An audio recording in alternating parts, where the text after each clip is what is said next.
الحمد لله نحمده ونستعينه ونستغفره ونؤمن به ونتوكل عليه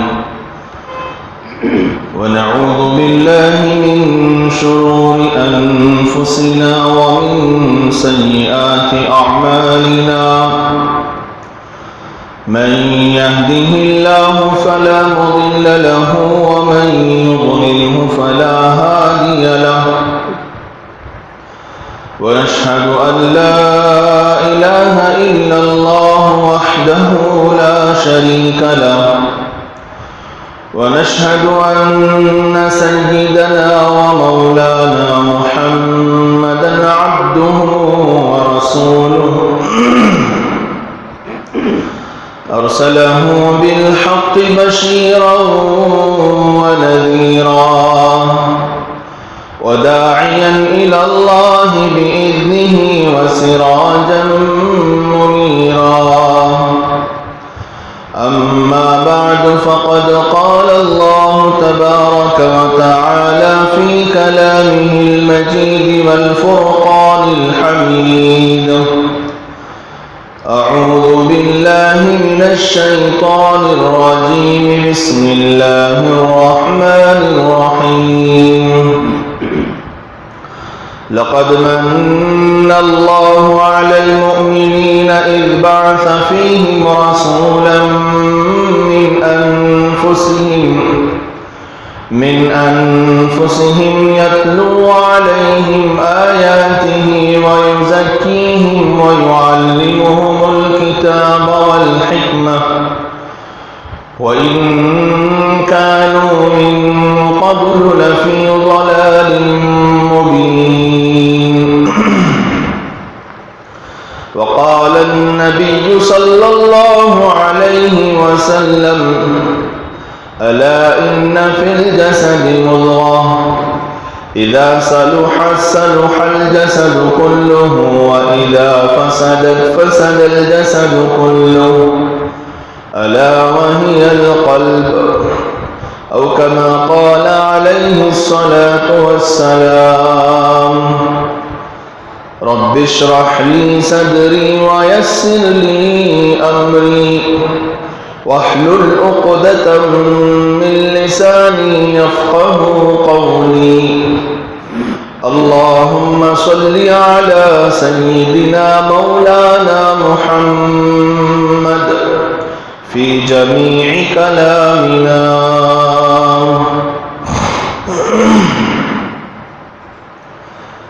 ہر قسم کی تمام تعریفیں اس ذات کے لیے ہیں جو دونوں جہان کا پالنہار ہے لاکھوں کروڑوں مرتبہ درود و سلام ہو جیو میرے اور آپ سب کے آقا آقائے نامدار تاجدار مدینہ احمد مجتبی محمد مصطفیٰ ہادی سبل فخر رسول شافی محشر ساقی کوثر محبوب کبریا عبداللہ کا پیارا آمینہ کا دلارا جناب محمد رسول اللہ صلی اللہ تعالی علیہ وسلم پر معزز و مکرم سامعین،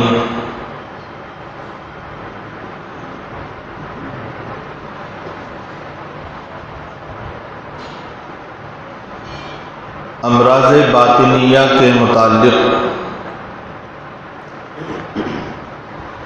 اصلاحی باتیں اور اللہ والوں کے اقوال قرآن و حدیث کی روشنی میں ہم اور آپ سماعت کر رہے ہیں۔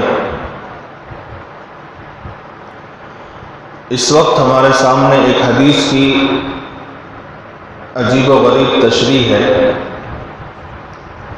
سننے اور سمجھنے سے متعلق ہے۔ حدیث میں آتا ہے نبی پاک صلی اللہ تعالی علیہ وسلم نے فرمایا الدنیا سجن المؤمن و جنت الکافر، دنیا مومن کے لیے قید خانہ ہے اور کافر کے لیے جنت ہے۔ اس کا ایک مطلب جو سیدھا سادہ ہے وہ تو ہمارے سامنے ہے، اس کی مختلف توجیحات، مختلف مطالب حضرات علماء اکرام نے بیان فرمائی ہیں، مگر اس حدیث کی ایک تفسیر صوفیہ اکرام نے بھی بیان فرمائی ہے، وہ نہایت لذیذ بھی ہے اور عجیب بھی ہے۔ وہ یہ کہ حدیث میں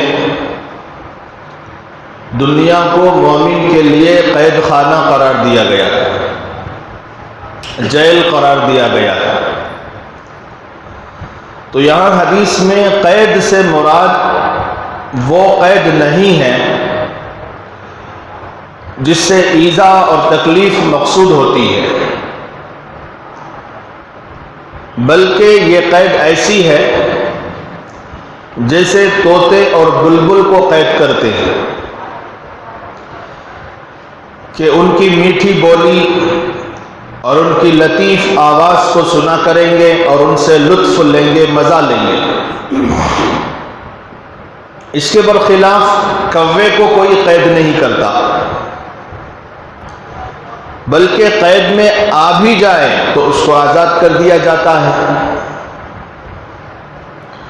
اسی طرح اللہ تعالیٰ مومن کی فریاد اور نالے کو سن کر خوش ہوتے ہیں، مومن کا رونا دھونا، داد و فریاد کرنا، اللہ کے سامنے گڑ گڑانا، مومن کی عاجزی، مسکنت اللہ کو بہت پسند آتی ہے اور وہ سن کر اللہ خوش ہوتے ہیں، اور اس نالے کو بار بار سننے کے لیے اس کی حاجات کو وہ فوری طور پر پوری نہیں کرتے۔ اس بات میں ہمارے اس سوال کا جواب بھی چھپا ہوا ہے جو اکثر ذہنوں میں ہوتا ہے کہ اتنا رونے دھونے کے باوجود، دعائیں کرنے کے باوجود، عبادات کا اہتمام کرنے کے باوجود، حرام سے بچنے کے باوجود ہماری دعائیں قبول کیوں نہیں ہوتی؟ ایک ہے غلط کاموں کے ساتھ، حرام کاریوں کے ساتھ دعائیں کرنا اور یہ گلا شکوہ کرنا، اس کا مطلب تو صاف ہے کہ حرام کاریاں جب تک چھوڑے گا نہیں تب تک دعائیں قبول نہیں ہوں گی۔ لیکن ایک آدمی عبادات کا اہتمام بھی کر رہا ہے، معاملات بھی صحیح انداز سے کر رہا ہے، معاشرت بھی اچھی ہے، اخلاق بھی اچھے ہیں، ایمانیات میں بھی کوئی عقیدہ خراب نہیں ہے، حرام کاریوں سے بچ رہا ہے، اور جن جن چیزوں سے اللہ رب العزت نے اور اس کے رسول پاک صلی اللہ علیہ وسلم نے روک دیا ان سے رکا پڑا ہے، اور دعائیں کرتا ہے حاجات کے پوری ہونے کے لیے، ضروریات کے پوری ہونے کے لیے، لیکن اس کی فوری طور پر اللہ تعالیٰ حاجات کو، ضروریات کو پورا نہیں کر رہا۔ یہ کیوں نہیں ہوتا ہے؟ یہ جواب اس بات میں آ گیا کہ مومن کی داد و فریاد، رونا دھونا، اس کی عاجزی اور اس کی مسکنت، اللہ کے سامنے اپنے ناک رگڑنا، یہ اللہ کو بہت پسند ہے اور اس سے خوشی ہوتی ہے، اور اسی نالے کو بار بار سننے کے لیے اللہ تعالیٰ اس کی حاجات کو فوری طور پر پوری نہیں کرتے، بلکہ اس کو اپنی قید میں مقید کر دیتے ہیں، اپنی جیل میں ڈال لیتے ہیں، تاکہ یہ اپنی میٹھی آواز سے اللہ کو بار بار پکارے اور اللہ تعالیٰ اس کی آواز کو سنے اور اس سے اللہ کو خوشی ہو۔ اب اس کے برخلاف کفار کی پکار اللہ کو ناپسند ہے، کفر والوں کا پکارنا، شرک والوں کا پکارنا اللہ کو ناپسند ہے، اور اللہ کے نزدیک اس کی آواز نہایت بھونڈی معلوم ہوتی ہے، جیسے کوے کی آواز بھونڈی ہوتی ہے، اور کوئی اس کو سننا بھی پسند نہیں کرتا۔ ظاہر سی بات ہے، جس طرح سے طوطے کی آواز ہم سن کر لطف اندوز ہوتے ہیں، بلبل کی آواز سن کر ہم لطف اندوز ہوتے ہیں، اور صبح صبح چہچہانے والی چڑیوں کی آواز سن کر جیسے لطف اندوز ہوتے ہیں، ویسے کوے کی آواز سن کے کوئی لطف اندوز نہیں ہوتا۔ اور گھر کے سامنے کہیں دیوار یا گیٹ پر آ کر بیٹھ بھی گیا اور پکارنے لگا تو کوے کو دلندر سمجھ کر اڑا دیتے ہیں۔ حقیقت میں دلندر ہمارے اعمال ہیں، کسی جانور میں اور کسی پرندے میں نحوست نہیں ہے، تو اس کی آواز کو سننا بھی پسند نہیں کرتے۔ اسی طرح اللہ تعالیٰ کفار کی بھونڈی آواز سننا پسند نہیں کرتے، لہذا جب وہ اللہ کو اپنی حاجات میں پکارتے ہیں، چاہے وہ کسی بھی طرح سے پکارے، وہ کس کو بھی جس کو چاہے پکارے، سننے والا تو اللہ ہی ہے حقیقت میں۔ وہ کسی پتھر کے سامنے ماتھا پھوڑے، کسی دیوی دیوتاؤں سے مانگے، درختوں سے مانگے، چڑھتے سورج کی پوجا کرے، سمندروں کی پوجا کرے، نالی کی پوجا کرے اور جانوروں کی پوجا کرے، کچھ بھی کر لے اور جہاں بھی مانگ لے، جس سے بھی مانگ لے، سننے والا تو کون ہے؟ اللہ ہی ہے۔ جیسے ایمان والوں کی ضروریات اللہ پوری کر رہا ہے، ویسے ہی غیر ایمان والوں کی ضروریات بھی اللہ ہی پوری کرتا ہے۔ تو جب یہ لوگ پکارتے ہیں تو اللہ تعالیٰ فوری طور پر ان کی حاجات کو پوری کر دیتے ہیں، ان کی ضروریات کو پوری کر دیتے ہیں، تاکہ یہ اپنی بھونڈی آواز بند کر دیں اور یہاں سے دفع ہو جائیں۔ اس میں یہ بات بھی سمجھ میں آ گئی، اور اکثر مسلمانوں کو یہ شبہ ہوتا ہے کہ ہمارا تو اللہ کی ذات پر ایمان ہے اور ان کا تو پتھروں پر ایمان ہے، اور وہ تو شرک کرنے والے ہیں، ان کو دیا جا رہا ہے، ان کو نوازا جا رہا ہے، وہ بڑی بڑی بلڈنگوں میں زندگیاں گزار رہی ہیں، عیش و عشرت اور راحت کا سارا سامان ان کے پاس موجود ہے۔ یہ اشکال ہوتا نہیں ہوتا؟ تو اس میں یہ جواب آ گیا، مومن کا پکارنا ایسا ہے جیسا کہ طوطے اور بلبل کا پکارنا، اور کفر والوں کا، شرک والوں کا پکارنا کوے کا پکارنا ہے۔ اب ظاہر سی بات ہے، کس پکار کو لوگ پسند کرتے ہیں؟ طوطے اور بلبل کی آواز کو، ان کے چہچہانے کو پسند کرتے ہیں، ان کو قید بھی کر لیتے ہیں، پنجرے میں رکھتے ہیں، دانا پانی دیتے ہیں، ان کی دیکھ بھال بھی کرتے ہیں، اور اس کی آواز سے کیا کرتے ہیں؟ لطف اندوز ہوتے ہیں، مزہ لیتے ہیں۔ لیکن کہیں آپ نے دیکھا کہ کوے کو قید کر کے اس کی آواز سنی جا رہی ہو اور پھر مزے لیے جا رہے ہیں؟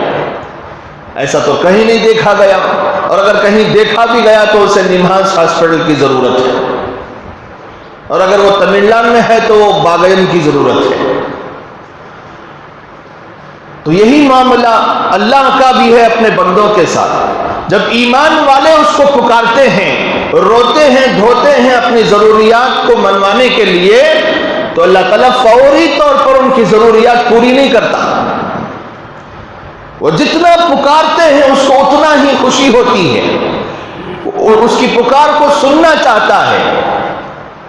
اور جیسے ہی یہ کفر والے، شرک والے آ کر پکارنا شروع کر دیتے ہیں، جیسے ہمیں کوے کی آواز پسند نہیں آتی، ویسے اللہ کو کفر والوں کی آواز پسند نہیں آتی۔ اب بھگانے کے لیے کیا کرنا پڑے گا؟ ان کی کیا ضرورت ہے اس کو دے دو، پوری کر دو اور بھگاؤ یہاں سے۔ تو یہی معاملہ ہے مومنین کے ساتھ اور کفر والوں کے ساتھ۔ تو ہمیں دل برداشتہ نہیں ہونا چاہیے کہ عبادات کرنے کے باوجود، ریاضت کرنے کے باوجود، ذکر و اذکار کرنے کے باوجود، تلاوت کرنے کے باوجود اور حرام کاریوں سے بچنے کے باوجود اللہ ہماری سنتا کیوں نہیں ہے؟ اس کا جواب بھی آ گیا۔ مولانا روم رحمۃ اللہ علیہ فرماتے ہیں کہ اگر کسی عاشق مزاج کے پاس دو عورتیں مانگنے آئیں، مثال ہے مولانا رومی رحمۃ اللہ علیہ کی، ایک مثال ہے، ایک آدمی ہے جس کا مزاج عاشقانہ ہے، بہت سارے لوگ ہوتے ہیں دل پھینک عاشق ہوتے ہیں، جس کو بھی دیکھو وہ پسند آنے لگ جاتی ہے۔ تو ایک عاشق مزاج آدمی کے پاس دو عورتیں مانگنے آئیں، سوال کرنے آئیں، ایک ہو بوڑھی اور بدصورت اور بھونڈی، اور دوسری خوبصورت جوان، تو اب بتاؤ وہ پہلے کسے خیرات دے گا؟ ہاں، عقل کام کر رہی ہے یاس کی۔ وہ پہلے کسے خیرات دے گا؟ جو بوڑھی ہے، بھونڈی ہے، جس کی شکل اسے برداشت نہیں ہو رہی ہے، پہلے اسے کچھ دے کر بھگا دے گا۔ مگر خوبصورت عورت سے کہے گا کہ ابھی بیٹھو پھر دیں گے، روٹی پک رہی ہے، بوٹی کا سالن بن رہا ہے، گوشت بن رہا ہے، بریانی بن رہی ہے، تھوڑی دیر تشریف رکھے، آپ کے اعزاز و اکرام میں بہت ساری چیزیں بن رہی ہیں۔ تو اسی طرح ہزار بہانے کرے گا تاکہ اس سے لطف اندوز ہوتا رہے، آنکھیں سیکتا رہے۔ ہماری زبان میں کیا بولتی ہے؟ آنکھیں سیکنا۔ تو آنکھیں سیکنے کے لیے ہزار بہانے کر کے اس کو اپنے گھر میں روکے رکھے گا۔ فرماتے ہیں اسی طرح، یہ تو ایک صرف مثال ہے سمجھانے کے لیے، اسی طرح اللہ تعالیٰ مومن کو قید کرتے ہیں۔ قید کرنے کا مقصد کیا ہوتا ہے؟ فوری طور پر ضرورتیں پوری نہ کرنے کا مقصد کیا ہوتا ہے؟ کہ اللہ کو مومن کی پکار سے، اس کی دعاؤں سے، اس کے رونے اور دھونے سے بہت خوشی ہوتی ہے، اور کافر کو جلدی دے کر بھگا دیتے ہیں کہ اس کو ناپسند کرتے ہیں۔ واقعی عجیب تفسیر ہے، اور اس سے بڑی بھراس بنتی ہے کہ ہماری دعائیں جو دیر سے قبول ہوتی ہیں، یہ بھی اللہ کی عنایت اور شفقت و مہربانی ہے کہ وہ ہماری پکار کو سننا چاہتے ہیں، اس لیے ذرا دیر سے عطا فرماتے ہیں۔ یہ صوفیہ کی تفسیر ہے، الدنیا سجن المؤمن و جنت الکافر۔ ایک عام مطلب ہمارے ذہنوں میں یہ ہوتا ہے کہ دنیا مومن کے لیے قید خانہ ہے۔ مطلب کیا؟ کہ جس طرح سے قید خانے میں تکلیفیں دی جاتی ہیں، پریشانیاں لاحق ہوتی ہیں، کھانے پینے کے وعدے پڑ جاتے ہیں، صحت خراب ہو جاتی ہے، علاج ڈھنگ سے نہیں ہو پاتا، اور بار بار ٹارچر کیا جاتا ہے، عجیب و غریب وہاں کا ماحول ہوتا ہے۔ تو لہٰذا دنیا کی زندگی کو، مومن کی دنیا کی زندگی کو قید خانے سے تشبیہ دی گئی ہے۔ وجنت الکافر، اور کافر کے لیے یہاں کوئی پکڑ نہیں ہے، کوئی قانون نہیں ہے، کوئی سنت نہیں ہے، کوئی شریعت نہیں ہے، نہ اسے جنت کی مانگ ہے، نہ اسے جہنم کا خوف ہے، نہ اللہ کی ذات کا خوف ہے، کوئی چیز اسے مانے نہیں بنتی۔ تو وہ جو چاہے کھا رہا ہے، جو چاہے پی رہا ہے، سور بھی کھا رہا ہے، سام بھی کھا رہا ہے، اور چمگاڈر بھی کھا رہا ہے، چمڑے کی چوڑی بھی کھا رہا ہے، کورونا وائرس میں مبتلا بھی ہو رہا ہے، سب کچھ ہو رہا ہے۔ دیکھو کتنی بڑی حکمت ہے اللہ کے اس حکم میں، جس میں اللہ نے یہ کہا کہ جو جانور تمہارے لیے حلال نہیں ہے وہ اسے مت کھاؤ۔ اسلام کی حقانیت، اسلام کی سچائیت اور اسلام کی صداقت صرف اس ایک حکم میں کھل کے سامنے آ جا رہی ہے۔ اور چوری چوری سے، ڈھکے چھپے ہی صحیح، چین کے اندر لوگ اسلام قبول کر رہے ہیں۔ لوگوں کو اسلام کی حقانیت سمجھ میں آ رہی ہے۔ مذاق اڑاتے تھے کہ یہ نہیں کھانا چاہیے، وہ نہیں کھانا چاہیے، اسلام نے ان چیزوں کو کیوں حرام کر دیا، ان چیزوں کو کیوں حرام کر دیا۔ کھانے کے اعتبار سے تو سب چیزیں ہیں، جو چاہے کھاؤ۔ کھاتے رہے، سانپ بھی کھاتے رہے، بچھو بھی کھاتے رہے، عجیب عجیب زہریلے جانور بھی کھاتے رہے۔ اب انہی کے ریسرچ سینٹروں نے یہ قرار دے دیا کہ جو چیزیں اسلام میں حرام ہیں انہی سے بیماری آئی ہے، اور جو چیزیں حلال اللہ نے کر دی ہیں، اور جو اس کو یہاں ہمارے علاقوں میں بین کیا جا رہا ہے، وہ ایک زیادتی ہے، ایک ظلم ہے۔ بڑے کے گوشت میں کوئی بیماری نہیں ہے، اور اسی طرح بکرے کے گوشت میں کوئی بیماری نہیں ہے۔ مرغی مت کھاؤ، حالانکہ وہ مرغی ہے ہی نہیں، ورجنل جو مرغی ہوتی ہے وہ کھاؤ۔ پالتو مرغیاں کیا کہتے ہیں اس کو، دیسی مرغی، ناٹی مرغیاں، وہ بھی دکان والی نہیں، گھروں میں جو پالتے ہیں ویسے مرغیاں کھاؤ، اس میں کوئی بیماری نہیں ہے، لیکن دکانوں میں جو اس وقت بائلر کے نام سے مرغیاں بک رہی ہیں وہ حقیقت کے اعتبار سے نیچرل مرغی نہیں ہے، وہ انجیکٹ مرغی ہے۔ اس کو 40 دن میں بڑا کر لیا جاتا ہے، 2.5 سے 3 کلو تک کر لیا جاتا ہے۔ اب مرغی والے بیٹی پوچھ لو تو اس کی ماہیت اور اس کی حقیقت ہی کچھ اور ہے، وہ صرف ایک مزیدار گوشت کے مالک ہے، بس اس سے زیادہ اس کی کوئی حقیقت نہیں، ورنہ ایک اصلی مرغی کی جو کوالٹیز ہوتی ہیں وہ ان کے اندر پائی نہیں جاتی۔ کئی علماء نے اس پر بیانات بھی کیے ہیں اور کتابچے بھی لکھے ہیں، لیکن ہماری شادیاں اور ہمارے فنکشنز اور ہماری تقریبات بغیر مرغی کے پورے نہیں ہو سکتے۔ کباب بھی مرغی کا، گریوی بھی مرغی کی، اور رول بھی مرغی کا۔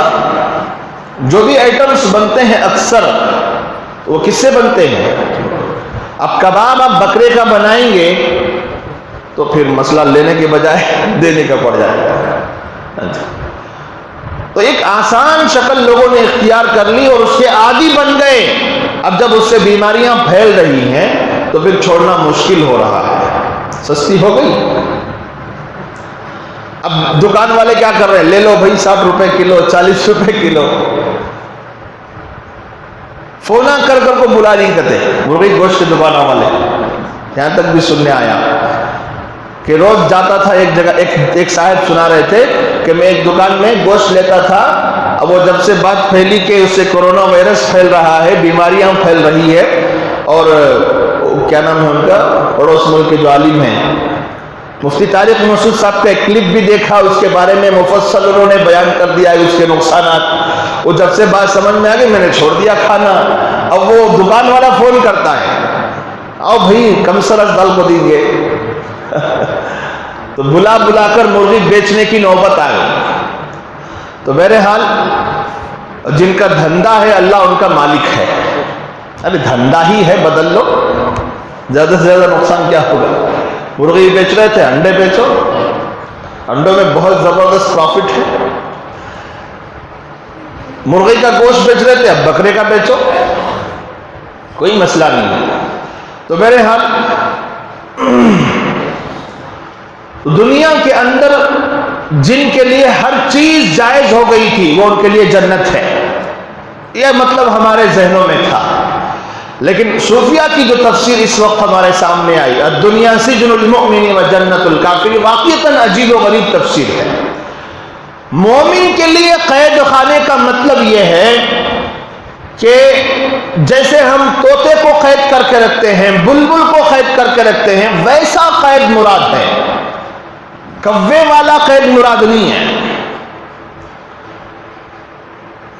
یہ ایک عجیب و غریب فرق دکھایا ہے اس کی تشریح میں، اللہ ہمیں سمجھنے کی توفیق عطا فرمائے۔ آگے ایک اہم بات ہے اور اس کے ساتھ ساتھ ایک تنبیہ بھی ہے۔ اللہ کے نزدیک ہونے کے درجات ہوتے ہیں، قرب کے درجات ہوتے ہیں، اس کو ہمیں سمجھنا چاہیے۔ اور مثال سے بات شروع کی ہے، فرمایا کہ بادشاہ کے دربار میں حاضر باش وزیروں اور کارندوں اور ارباب دانش و بینش اور اصحاب فضل و کمال لوگوں کو بادشاہ کا جو قرب اور رضا حاصل ہوتی ہے وہ بالکل عیاں ہے۔ بادشاہ کے بالکل جو قریب وزیر ہوتے ہیں، کارندے ہوتے ہیں، ارباب دانش و بینش ہوتے ہیں، ان کا جو قرب ہے، ان کی جو نزدیکی ہے بادشاہ سے، وہ تو بالکل عیاں اور بیاں ہے، اس کو واضح کرنے کی ضرورت نہیں ہے۔ اب اگر بادشاہ ذی جاہ کسی وزیر و مشیر کو کسی کام پر مقرر کر کے دور کسی مقام پر روانہ کر دے تو یہ بظاہر بادشاہ سے دوری ہے کہ نہیں بھئی؟ کسی کام سے اپنے خاص مشیر اور وزیر کو کہیں دور بھیج دیا کسی کام کی وجہ سے، تو یہ دیکھنے میں بظاہر کیا لگتا ہے کہ بادشاہ سے دوری ہے، لیکن در حقیقت یہ دوری نہیں بلکہ قرب ہی کا ایک درجہ ہے، نزدیکی کا ہی ایک درجہ ہے۔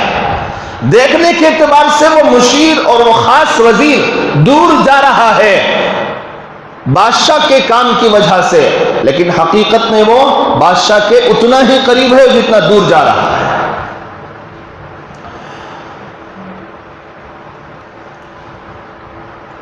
اس سے ظاہری دوری کے وقت بھی بادشاہ کی رضا اس شخص کو حاصل ہوتی ہے۔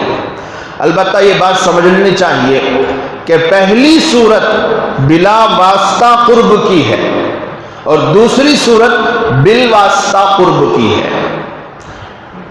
ڈائریکٹلی انڈائریکٹلی، بلا واسطہ بولے تو ڈائریکٹلی قرب کہاں؟ قریب رہنے میں ہے۔ جتنا بادشاہ کے قریب بیٹھے گا اور جتنا بادشاہ کا مشیر بنے گا، درد مند بنے گا، فکر مند بنے گا، اس کو اچھی اچھی راہوں سے نوازے گا، تو وہ کیا ہوگا؟ اتنا ہی خاص مشیر اور خاص وزیر ہو جائے گا۔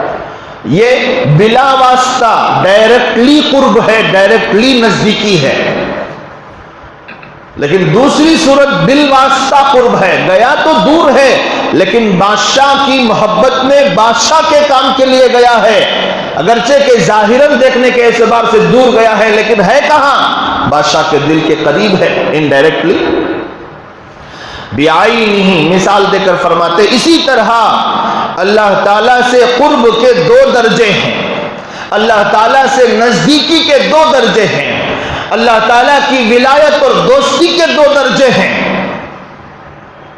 ایک قرب بلا واسطہ، دوسرا قرب بالواسطہ۔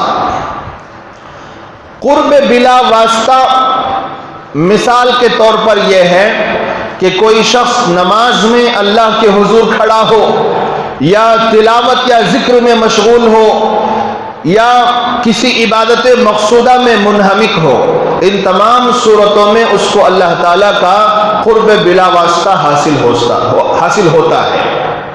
نماز میں کھڑا ہے، ڈائریکٹلی اللہ کے قرب میں ہے، اللہ کے کانٹیکٹ میں ہے اور اللہ سے نزدیک ہے۔ تلاوت کر رہا ہے اللہ کے دھیان کے ساتھ، اللہ کے نزدیک ہے، قریب ہے، اس کا قرب حاصل ہو رہا۔ یہ صورتیں ہیں جس سے اللہ کا قرب بلا واسطہ حاصل ہوتا ہے۔ لیکن کبھی اس حکیم مطلق کی حکمت کا تقاضا یہ ہوتا ہے کہ اس شخص کو کسی کام پر مقرر کیا جائے اور حکم ہوتا ہے کہ ماں باپ کی خدمت کرو، حکم ہوتا ہے بیوی بچوں کے نفقے کا انتظام کرو، ان کی اچھی پرورش کرو، حکم ہوتا ہے رشتہ داروں سے ملاقات کرو، صلہ رحمی کرو، حکم ہوتا ہے مہمانوں کی خدمت کرو، تجارت یا ملازمت کے لیے جاؤ یا دینی کام کے لیے نکلو، مثال کے طور پر درس و تدریس کا کام کرو، دعوت و تبلیغ کے لیے لوگوں سے ملو جلو وغیرہ، اس طرح کے بہت سارے کام ہیں۔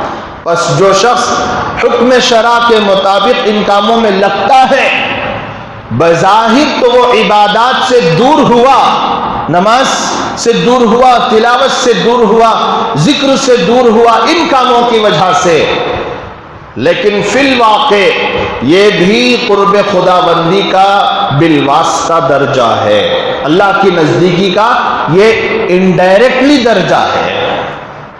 اب یہاں سے ایک بات یہ بھی سمجھ جاؤ، وہ لوگ جو اشکال کرتے ہیں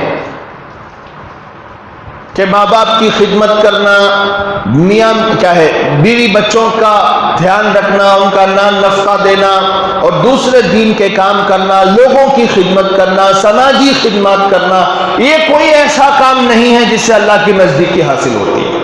اس لیے جا کے قبرستان میں چلا بیٹھ گیا یا مسجد میں بیٹھ گیا یا کہیں دور جنگلات کی طرف نکل گیا، اللہ اللہ اللہ کرتے ہوئے بیٹھ گیا، اس کے دماغ میں یہ بات ہوتی ہے کہ اللہ کا قرب کا ایک ہی درجہ ہے، وہ بلا واسطہ ہے، ڈائریکٹلی درجہ، اس میں عبادات ہوتی ہے، ریاضات ہوتی ہے اور تلاوت، ذکر، اللہ کو یاد کرنا، اللہ کا دھیان ہوتا ہے، اسی سے اللہ کا قرب حاصل ہوتا ہے، اس کے علاوہ کوئی دوسرا درجہ نہیں۔ یہ سوچ کر کسی ایک خاص مقام پہ چلہ کشی کے لیے بیٹھ جاتا ہے، لیکن یہ بات بھی یاد رکھنا چاہیے کہ شریعت کے حکم کے مطابق، اللہ اس کے رسول کے مطابق عبادات کے علاوہ دیگر جو کام جس کو کرنے کے لیے شریعت نے خود کہا، اللہ نے اور اللہ کے رسول نے خود کہا، ماں باپ کی خدمت کرو، یہ کس نے کہا ہے؟ اگرچہ کہ یہ ڈائریکٹ عبادت نہیں ہے، اگرچہ کہ یہ بلا واسطہ قرب کا ذریعہ نہیں ہے اور ڈائریکٹلی نزدیکی کا ذریعہ نہیں ہے، لیکن ہے یہ قرب کا ذریعہ، اگرچہ کہ بالواسطہ ہو، ڈائریکٹلی نہ صحیح انڈائریکٹلی تو ہے۔ تو یہ اس طرح کے سارے کام جس کو کرنے کے لیے اللہ نے کہا، رسول اللہ نے کہا، لیکن وہ عبادات کے زمرے میں نہیں آتے، وہ عبادات کی قبیل سے نہیں ہیں، تو وہ بھی بالواسطہ اللہ کی نزدیکی اور قرب کا ذریعہ بنتے ہیں۔ ایک موٹی مثال جو بچپن سے آپ نے سنا ہوگا، خدمت سے کیا ملتا ہے؟ خدا ملتا ہے، خدمت سے خدا ملتا ہے، یہ جملہ اسی مفہوم کی عکاسی کرتا ہے۔ خدمت سے خدا ملتا ہے، کیسے؟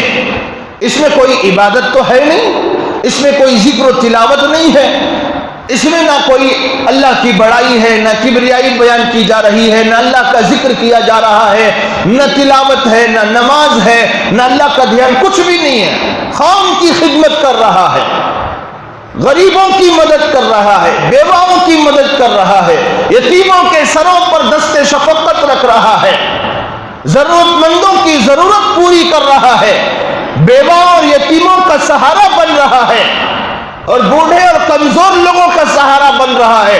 دیکھنے کے اعتبار سے اس میں کوئی عبادت والا کام تو نظر نہیں آتا، لیکن ہے یہ انڈائریکٹلی اللہ کی نزدیکی کا ذریعہ، قرب خداوندی کا ذریعہ۔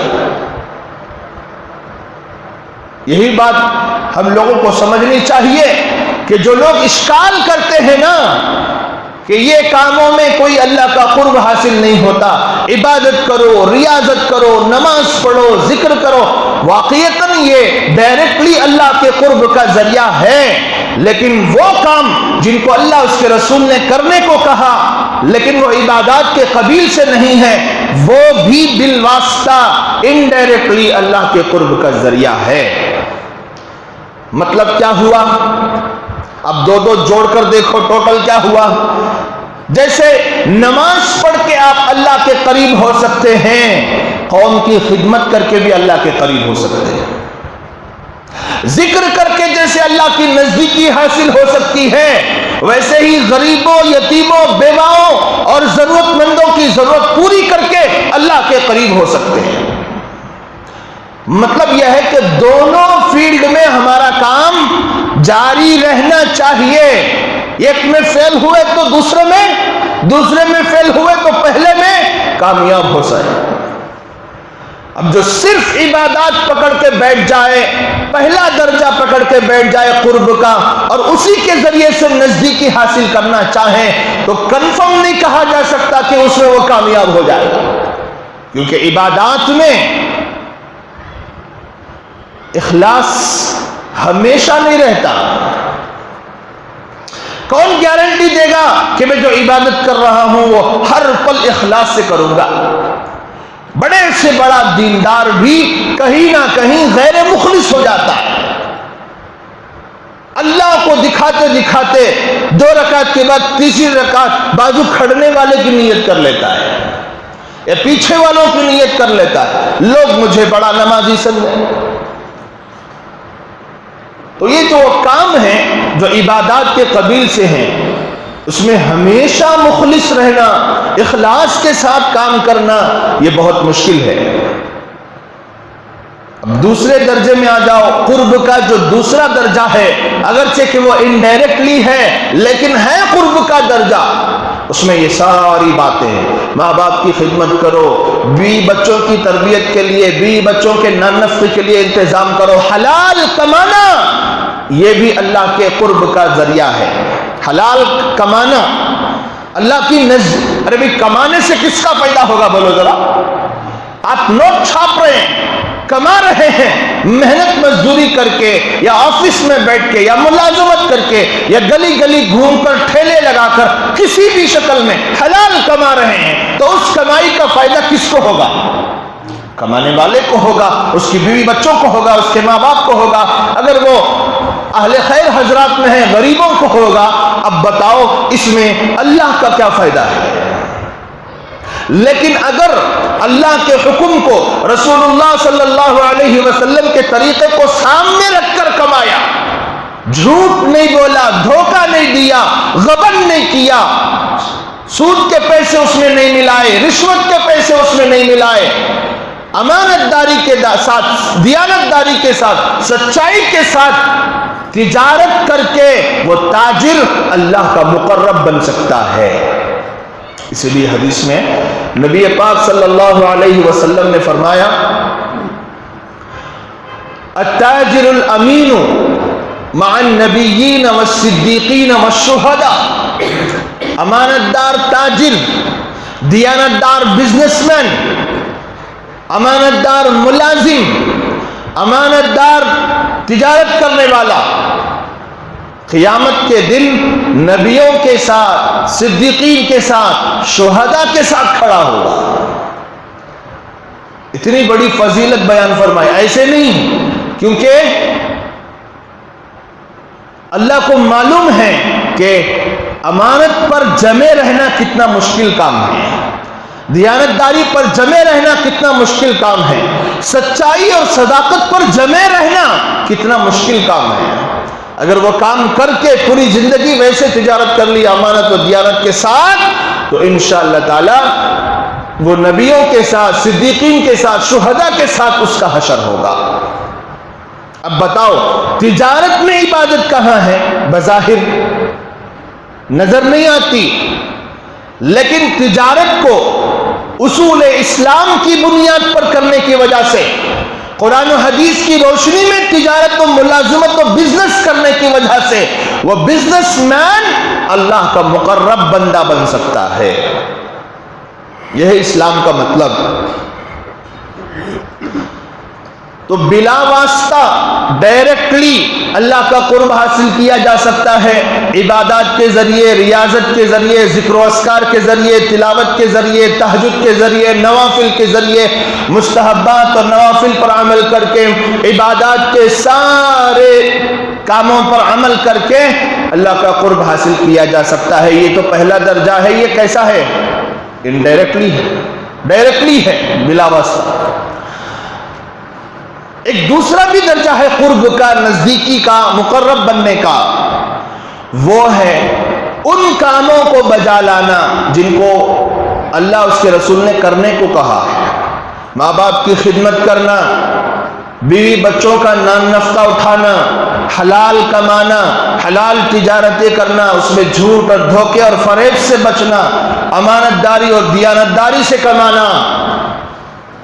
اور دوسرے کام ہیں دین کی تعلیم دینا، درس و تدریس کے لیے بیٹھنا، لوگوں کو دین سکھانا، لوگوں کے سامنے بیان کرنا، لوگوں کے سامنے تقریر کرنا، اللہ کے احکامات اور رسول اللہ کے احکامات لوگوں تک پہنچانا، دعوت و تبلیغ کے لیے اپنے گھر بار کو اور اپنی ذمہ داریوں سے تھوڑی دیر کے لیے نکل کر ہی صحیح جانا، لوگوں کو سمجھانا، یہ سب وہ کام ہیں جن میں اگرچہ کہ بظاہر کوئی عبادت والی شکل نظر نہیں آتی، لیکن ہے یہ بھی اللہ کے قرب کا ذریعہ۔ یہ سارے وہ کام ہیں۔ تو ظاہر عبادات سے، ان کاموں میں ظاہراً عبادات سے آدمی دور ہوتا ہے، لیکن فی الواقع یہ بھی قرب خداوندی کا بالواسطہ درجہ ہے۔ اگر بادشاہ کا وزیر یا مشیر دربار سے دور ہو کر دور نہیں ہے، بلکہ بادشاہ سے قریب اور اس کی رضا کا مستحق ہے، تو یہ اللہ کے حکم کے مطابق مختلف خدمتوں میں لگا ہوا آدمی بھی ان تمام خدمتوں میں لگ کر خدا سے دور نہیں ہے، بلکہ قرب و رضا کی دولت سے بالواسطہ طور پر مشرف و مالا مال ہے۔ اس سے ایک اشکال وہ بھی دور ہو گیا، جو کسی خاص کام کو لے کر لوگ کہتے ہیں نا یہی دین کا کام ہے، نہیں سنے؟ کچھ لوگ کہتے ہیں ہم جو کر رہے ہیں وہی اصل دین کا کام ہے، باقی سب ایسے ہی ہے، بیکار ہے۔ بولتے نہیں بولتے، بہت سارے لوگ بولتے ہیں، میں نے خود سنا ہے۔ تو اس میں ان لوگوں کا جواب آ گیا کہ دیگر دین کے جتنے بھی کام ہیں وہ سب دین ہی ہے، وہ دین ہی کا حصہ ہے۔ ہر کام سے اللہ کی نزدیکی حاصل ہوتی ہے، ہر کام سے اللہ کی نزدیکی حاصل۔ سماجی خدمات کرنے والوں کو لوگ دین کا کام نہیں سمجھتے، کتنی بڑی بیوقوفی اور جہالت ہے آج۔ سماجی خدمت دین کا کام ہے، لوگوں کی خدمت کرنا، قوم کی خدمت کرنا دین کا کام ہے، لیکن اسے آج کوئی سمجھ رہا ہے این جی او چلا رہا ہے، وہ دنیا کا کام ہے۔ کس کا کام ہے؟ ہاں واقعیتاً اگر اس کا مقصد صرف دنیا کمانا ہے اس سے تو کہنا بجا ہوگا، لیکن کوئی اپنے رب کو راضی کرنے کے لیے قوم کی خدمت کر رہا ہے اور اس کے لیے سرگرداں ہے، صبح شام دوڑتا بھاگتا ہے، لوگوں کی ضرورتیں پوری کرتا ہے، لوگوں کے درد کو سمجھتا ہے اور غریبوں کے درد کو سمجھتا ہے، تو وہ اللہ کے نزدیک ہو رہا ہے، اگرچہ کہ عبادت کرنے والا اسے سمجھ نہیں پا رہا۔ تو بہت سارے راستے ہیں جس سے اللہ کے قریب ہوا جا سکتا ہے، اسے بنیادی طور پر 2 درجوں میں تقسیم کر کے بتایا گیا۔ ایک قرب کا درجہ بلا واسطہ، دوسرا قرب کا درجہ بالواسطہ۔ بالواسطہ میں جتنے بھی طریقے ہیں قرب کے وہ سب اللہ کے قریب کرنے والے ہیں، اللہ کے نزدیک لے جانے والے۔ تو کسی بھی دین کے کام کرنے والے کو حقیر سمجھنا، اسے کمتر سمجھنا اور اپنے آپ کو افضل سمجھ جانا اور اپنے آپ کو سب کچھ سمجھ جانا، یہ ہلاکت کی چیز ہے۔ جو بھی جس زمرے میں بھی جس پلیٹ فارم سے کام کر رہا ہے اور اگر اس کی نیت اچھی ہے، مخلوق کو فائدہ پہنچانا اس کا مقصد ہے اور اللہ کو راضی کرنا اس کا مطمع نظر ہے، خدا کی قسم عبادت کرنے والا، تلاوت کرنے والا، ذکر کرنے والا، اللہ اللہ کی صدائیں بلند کرنے والا جیسے اللہ کے قریب ہو رہا ہے، ویسے ہی یہ سماجی خدمت کرنے والا بھی اللہ کے قریب ہو رہا ہے۔ نظریہ بدلو، شریعت نے ہمیں یہ نظریہ نہیں دیا۔ آج ہم سمجھ رہے ہیں دین کا کام تو صرف وہی ہے جو ہم کر رہے ہیں، پڑھنا پڑھانا، دعوت و تبلیغ کا کام کرنا، خانقاہوں میں بیٹھ کر اللہ اللہ کرنا، یہی سب کچھ ہے، یہی دین ہے۔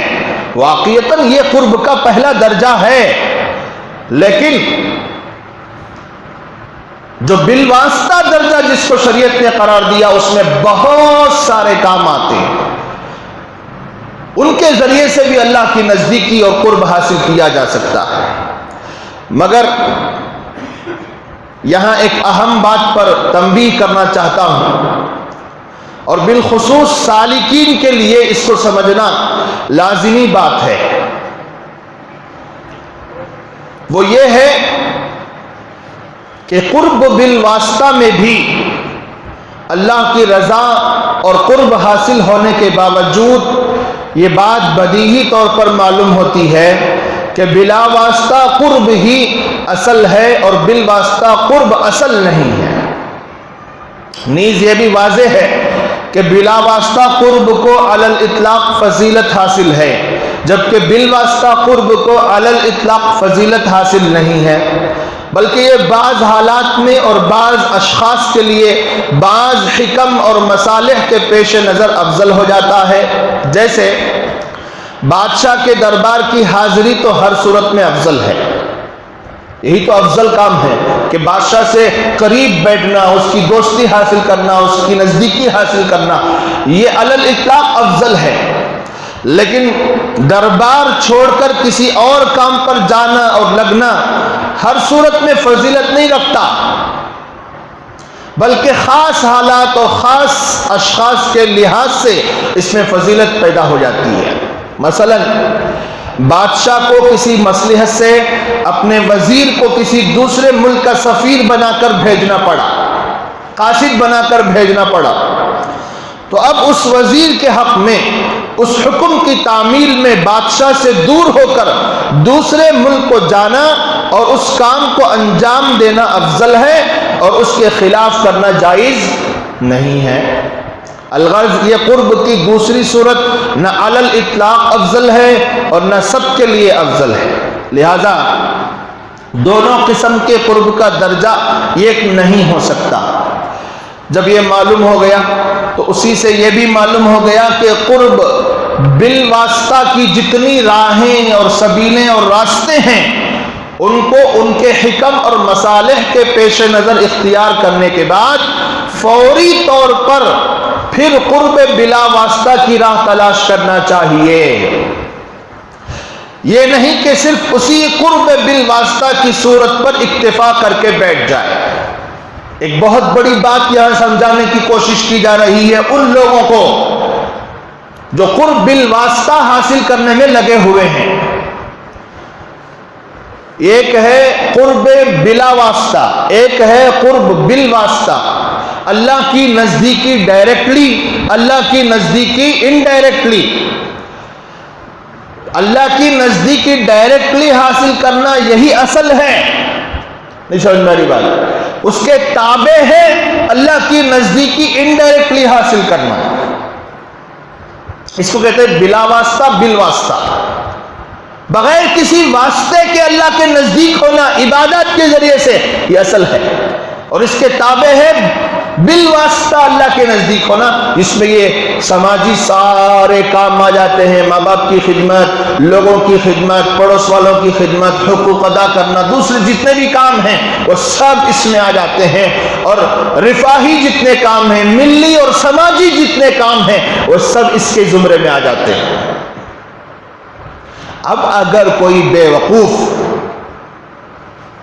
قرب بلا واسطہ کو چھوڑ کر صرف قرب بالواسطہ میں اٹکا رہے اور اسی کو اپنی نجات کا مدار بنا لے، سماجی خدمت کرنے والا صرف سماجی خدمت میں لگا ہوا ہے، کبھی مسجد نہیں آتا، نماز نہیں پڑھتا، ذکر نہیں کرتا، اللہ کے لیے منانے کو اللہ کے لیے کوئی کام نہیں کرتا، اور کام تو کر رہا ہے کون سے؟ سماجی خدمات، ملی خدمات کر رہا۔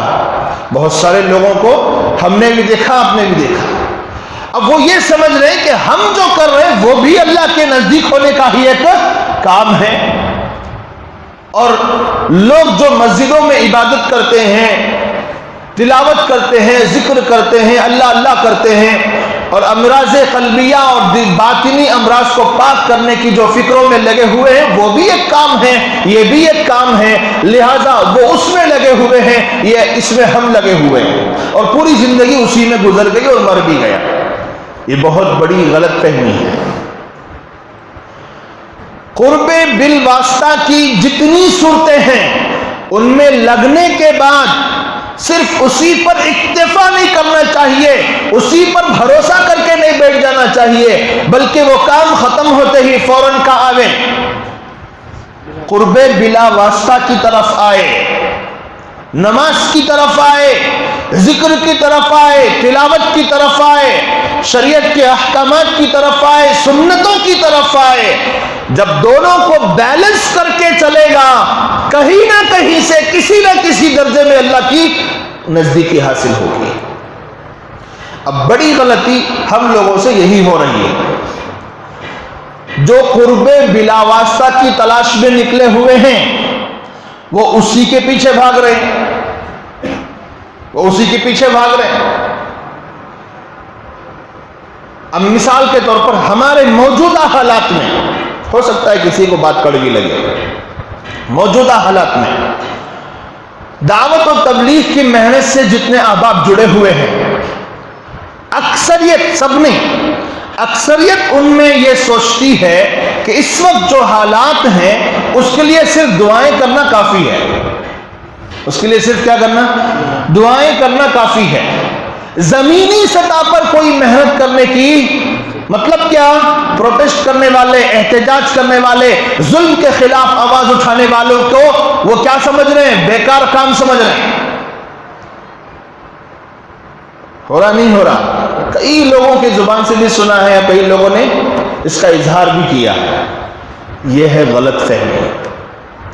اب یہ قرب بلا واسطہ کے راستے میں چل رہے ہیں تو اسی کو سب کچھ سمجھ لیا اور قرب بالواسطہ کا انکار کر دیا. حالانکہ زمینی سطح پر ظلم کے خلاف آواز اٹھانا بھی اللہ کی نزدیکی کا سبب ہے، اللہ کے قرب کا سبب ہے. ظالم کا ہاتھ روکو، پکڑو، حدیث میں آپ نے سنا ہوگا. جس انداز سے اور جتنی طاقت کے ساتھ ظلم کے خلاف آواز اٹھا سکتے ہو اٹھاؤ، شریعت نے حکم دی. اب ہم صرف مسجد میں بیٹھ کے دعائیں کرتے رہیں اور اسباب اختیار نہ کریں، اسباب اختیار نہ کریں تو یہ ہماری بہت بڑی غلط فہمی ہے. توکل کا مطلب کیا ہے بھائی؟ توکل کا مطلب کیا ہے؟ اسباب کو اختیار کرنے کے بعد نتیجے کو اللہ پہ ڈال دینا، اللہ کے سپرد کر دینا، یہ ہے توکل. اسباب کو اختیار کیے بغیر صرف اللہ پہ بھروسہ کرنا جہالت ہے. دو میں فرق سمجھ میں آیا؟ اسباب کو اختیار کر لیا لیکن اس کے رزلٹ کس پہ چھوڑ دیا؟ اللہ پہ چھوڑ دیا. ایک صحابی اونٹ پر سوار ہو کر بدوی اللہ کے نبی علیہ السلام کی خدمت میں حاضر ہوئے اور اونٹ کو کھلا چھوڑ دیا، توکلاً علی اللہ. اونٹ کی نکیل کھوٹے سے نہیں باندھی، چھوڑ دیا اور آ کر بیٹھ گئے. نبی پاک صلی اللہ علیہ وسلم کی نظر پڑی تو کہا کس کا اونٹ ہے؟ کہا میرا ہے. باندھا کیوں نہیں؟ توکلت علی اللہ. اچھا، مجھ سے بڑا متوکل ہو گیا تو؟ جا بے وقوف، پہلے اونٹ کی نکیل کھوٹے سے باندھ کیا، پھر اللہ کے اوپر بھروسہ کر. مطلب یہ نہیں ہے کہ باندھنا بچا لے گا، باندھنا اسباب کے درجے میں ہے، اس کو بچانا نہیں بچانا، حفاظت کرنا نہیں کرنا، یہ اللہ پہ چھوڑ دے. یہ توکل کا صحیح سبق نبی پاک صلی اللہ علیہ وسلم نے سکھایا. ایک جماعت آئی ہوئی تھی، میں وہاں اس مسجد میں تھا. ایک لڑکا، نوجوان لڑکا 3-4 دن سے بخار میں تڑپ رہا ہے، نہ کھاتا ہے، نہ پیتا ہے، نہ دوائی لیتا ہے، نہ انجیکشن ایک ٹیبلٹ لینے تیار نہیں ہے. تو امیر صاحب بہت پریشان ہو گئے. ایک نماز میں بولے، دوسری نماز میں بولے کہ مولانا اس کو سمجھاؤ. میں اگنور کرتا رہا، مطلب دوسرے کاموں کی وجہ سے جلدی چلا جاتا. تو عشاء کے بعد ایک مرتبہ انہوں نے پکڑ لیا اور اس کو بھی ساتھ لے کے بیٹھے. تو میں نے پوچھا بھی دوائی کیوں نہیں لیتے اور کھانا وقت پر اور صحیح ڈھنگ سے کیوں نہیں کھاتے؟ کہا میں نے صحابہ کی طرح توکل کرنے کی مشق شروع کی رکھی ہے، صحابہ کی طرح توکل کرنے کی مشق شروع کر رکھی ہے، پریکٹس کر رہا. بخار آ گئی، اب اس کو اللہ کے حوالے کر رہا ہوں، چاہے تو کم کرے چاہے تو جان لے لے. یہ ٹھیک ایسا ہی کام ہے جیسے 6 مہینے کے بچے کو بریانی کھلانا. 6 مہینے کے بچے کو بریانی کھلانا ٹھیک ایسا ہی کام ہے. بریانی کب کھا سکتا ہے آدمی؟ بولو بھائی، جب اس کا معدہ اچھی طرح مضبوط ہو جائے، ٹھوس سے ٹھوس چیزوں کو گلانے کی، ہضم کرنے کی اس کے اندر صفت پیدا ہو جائے، دانت بھی مضبوط ہو جائے. کم سے کم وہ عمر کو آ گیا، 7-8 سال 10 سال کا بچہ ہو گیا، یہ چلو کم سے کم 5 سال کا جو اچھی طرح چبا کے کھا سکے، بغیر گوشت کے آپ اس کو بریانی کھلائیں، تھوڑا سا منہ جلے گا لیکن کھا تو لے گا. لیکن جب جتنا بڑا ہوتا جائے گا اتنی اس کے اندر بریانی کھانے کی صفت بدرجہ کم پیدا ہوتی رہے گی. جتنا بڑا ہوگا مانگ مانگ کے کھائے گا. میدا جتنا مضبوط ہوتا جائے گا اتنی ٹھوس چیزیں کھائے گا. جو کی روٹی کھا کے گلا رہا ہے حالانکہ جو دیر ہضم ہے. گیہوں کی روٹی کھا کے گلا رہا ہے حالانکہ بہت دیر ہضم ہے. تو میدا اتنا مضبوط ہو گیا. جیسے 6 مہینے کا بچہ، 1 سال کا بچہ، 3-4 سال کا بچہ بریانی کھا کر اچھی طرح ہضم کرنے کی طاقت نہیں رکھتا، ویسے ہی پہلے اسٹیج کا مومن یہ کام نہیں کر سکتا. توکل کے معنی کو بگاڑ کر اگر لیا گیا تو پھر زندگیاں ہلاکت میں پڑ جائیں. ایک اسٹیج آتا ہے محنت کرتے ریاضت کرتے اللہ کے راستے میں پستے اور نفس کو رونتے زندگی کا ایک وافر حصہ گزرنے کے بعد ایک اسٹیج آتا ہے. وہاں پر جا کر اگر کوئی متوکل علی اللہ یہ کہے کہ بھائی میرا اللہ کے ساتھ اتنا مضبوط تعلق ہو چکا ہے کہ جہاں اللہ دوائیوں میں شفا دیتا ہے بغیر دوائی کے بھی مجھے شفا دیتا ہے. لیکن یہ چیز محنت سے حاصل ہوتی ہے.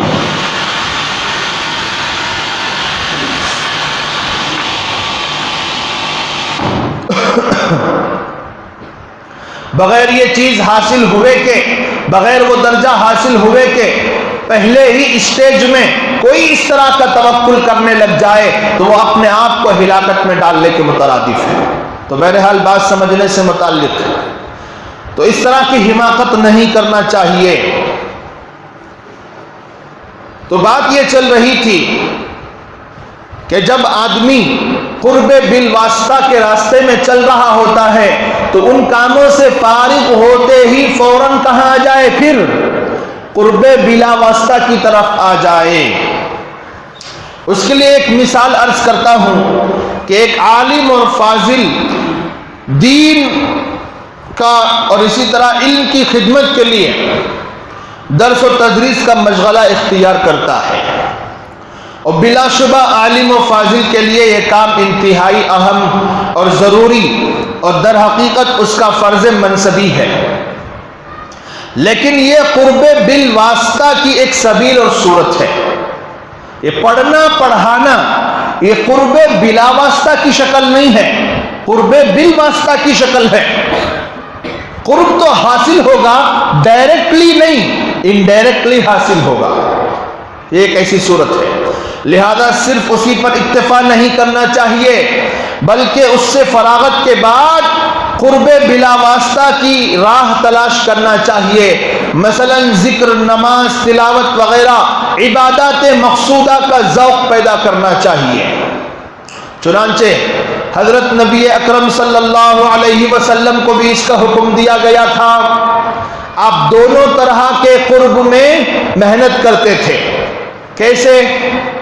اللہ نے حکم دیا فَإِذَا فَرَغْتَ فَانْصَبْ وَإِلَىٰ رَبِّكَ فَارْغَب. سورہ علم نشرہ پڑھتے نہیں سب بھی؟ تو فرماتا اللہ تعالیٰ لہذا جب تم فارغ ہو جاؤ تو عبادت میں اپنے آپ کو تھکاؤ اور اپنے پروردگار ہی سے دل لگاؤ. کس سے فارغ ہو کر کہاں آنا ہے؟ فَإِذَا فَرَغْتَ فَانْصَبْ. اپنے منصبی فرائض سے، دعوت سے، تبلیغ سے، انتظامی امور سے، سیاست مدنیہ سے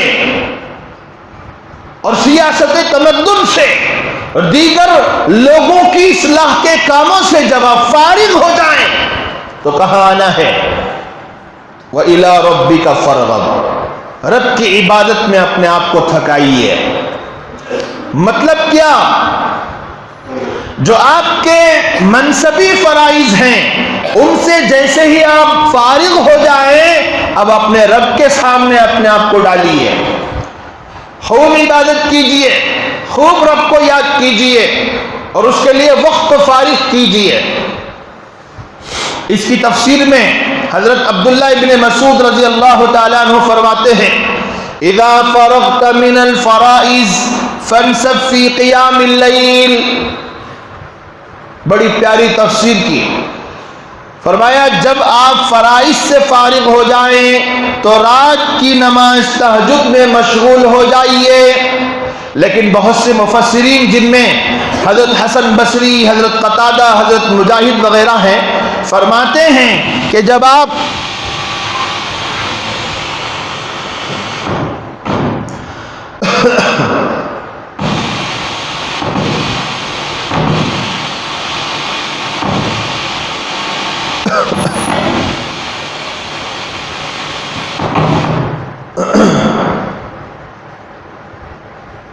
یہ تو حضرت عبداللہ بن مسعود رضی اللہ تعالیٰ عنہ کی تفسیر ہے کہ جب آپ فرائض سے فارغ ہو جائیں تو رات کی نماز یعنی تہجد میں مشغول ہو جائیے. لیکن بہت سے مفسرین جن میں حضرت حسن بصری، حضرت قتادہ، حضرت مجاہد وغیرہ ہیں، فرماتے ہیں کہ جب آپ تبلیغ کے کام سے یا جہاد سے یا قتال سے اور مخلوق کی خدمات سے فارغ ہو جائیں تو رب کی عبادت میں مصروف ہو جائیں. تو اس سے اچھی طرح یہ بات سمجھ میں آ گئی کہ قرب بلا واسطہ مقدم ہے قرب بالواسطہ پر. آپ کے جو ضروری کام ہیں، تبلیغ کا کام ہے، قتال کا کام ہے، مخلوق کی خدمات کا کام ہے، جب اس سے آپ فارغ ہو جائیں تو آپ رب کی عبادت میں مصروف ہو جائیں. اس سے کیا معلوم ہوا؟ سماجی ملی خدمات کرنے والے صرف اس پہ اکتفا کر کے نہ بیٹھیں بلکہ رب کی عبادت کی طرف آئیں، ذکر کی طرف آئیں اور اللہ کا دھیان پیدا کریں، تلاوت کریں، ذکر کریں، نمازوں کا اہتمام کریں، نوافل کا اہتمام کریں، مستحبات کا اہتمام کریں. دونوں کو بیلنس کر کے چلیں. یہ حکم اللہ نے خود نبی پاک صلی اللہ علیہ وسلم کو دیا. فَإِذَا فَرَغْتَ فَانْصَبْ وَإِلَىٰ رَبِّكَ فَارْغَب. حضرت جنید بغدادی رحمۃ اللہ علیہ نے فرمایا کہ آیت کا مطلب یہ ہے اِذَا فَرَغْتَ مِنْ أَمْرِ الْخَلْقِ فَاجْتَهِدْ فِي عِبَادَةِ الْحَقِّ. جب آپ خلق کے کام سے جس میں تبلیغ ہے، دعوت ہے، درس و واعظ ہے، نیز ملی و سیاسی امور اور ساری باتیں داخل ہیں، ان سے فارغ ہو جائیں تو اللہ کی عبادت میں لگ جائیں. امر خلق سے جب آپ فارغ ہو جائیں تو عبادت حق کی طرف آ جائیں. حق سے مراد اللہ ہے. مخلوق کے امور سے جب آپ فارغ ہو جائیں تو آپ کو کہاں آنا چاہیے؟ عبادت حق کی طرف آنا چاہیے. آج عام طور پر عوام تو عوام، علماء میں یہ کوتاہی مشاہد ہے الا ماشاء اللہ کہ صرف قرب بالواسطہ پر اکتفا کیے ہوئے ہیں، بس کیے ہوئے ہیں. اصل قرب کی طرف توجہ نہیں ہے. کوئی درس و تدریس میں لگا ہوا ہے، پڑھنے پڑھانے میں لگا ہوا ہے تو بس اسی پر اکتفا کیے ہوئے ہیں، اور کوئی واعظ اور تقریر میں لگا ہوا ہے تو وہ اسی پر بس کیے ہوئے ہیں، اکتفا کیے ہوئے ہیں. کوئی تحقیقی کام پر لگا ہوا ہے وہ اس پہ بس کیے ہوئے ہیں تو وہ اسی کو اپنی معراج سمجھا ہوا ہے. تو یہ غلط طریقہ ہے. پھر یہ بھی دیکھنا چاہیے کہ درس و تدریس، واعظ و ارشاد، دعوت و تبلیغ، قضاء و افتاء وغیرہ مناسب بھی قرب بالواسطہ ہونے کے لیے شرط یہ ہے کہ یہ سب کام محض رضائے الہی کے لیے ہوں. قرب بالواسطہ میں اللہ کی نزدیکی انڈائریکٹلی جن کاموں سے حاصل ہوتی ہے ان میں بھی یہ دیکھنا چاہیے کہ اخلاص کتنا ہے. اللہ کے لیے ہم کر رہے ہیں یا پھر واہوا گیری بٹورنے کے لیے کر رہے ہیں، یہ بھی دیکھنا چاہیے. ورنہ یہ سب کام بجائے قرب کے ذریعہ بعد ہوں گے، نزدیکی کے اور زیادہ اللہ سے دور کر دیں گے. یہ کام تو اخلاص کے ساتھ کیے جانے کے بعد اللہ کے نزدیک کرنے والے تھے، قرب حاصل کرانے والے تھے، لیکن اخلاص کے نہ ہونے کی وجہ سے اللہ سے اور زیادہ کیا ہو جائیں گے؟ دور ہوتے چلے جائیں گے. لہذا اخلاص و للہیت کے ساتھ تمام امور کی انجام دہی کی فکر کرنا چاہیے. تو خلاصہ یہ ہوا قرب کے دو درجات ہیں، ایک قرب بلا واسطہ، دوسرا قرب بالواسطہ، دونوں کو بیلنس کر کے چلنا چاہیے، یہ شریعت کا تقاضا ہے۔ یہ کیا ہے بھائی؟ شریعت کا تقاضا ہے۔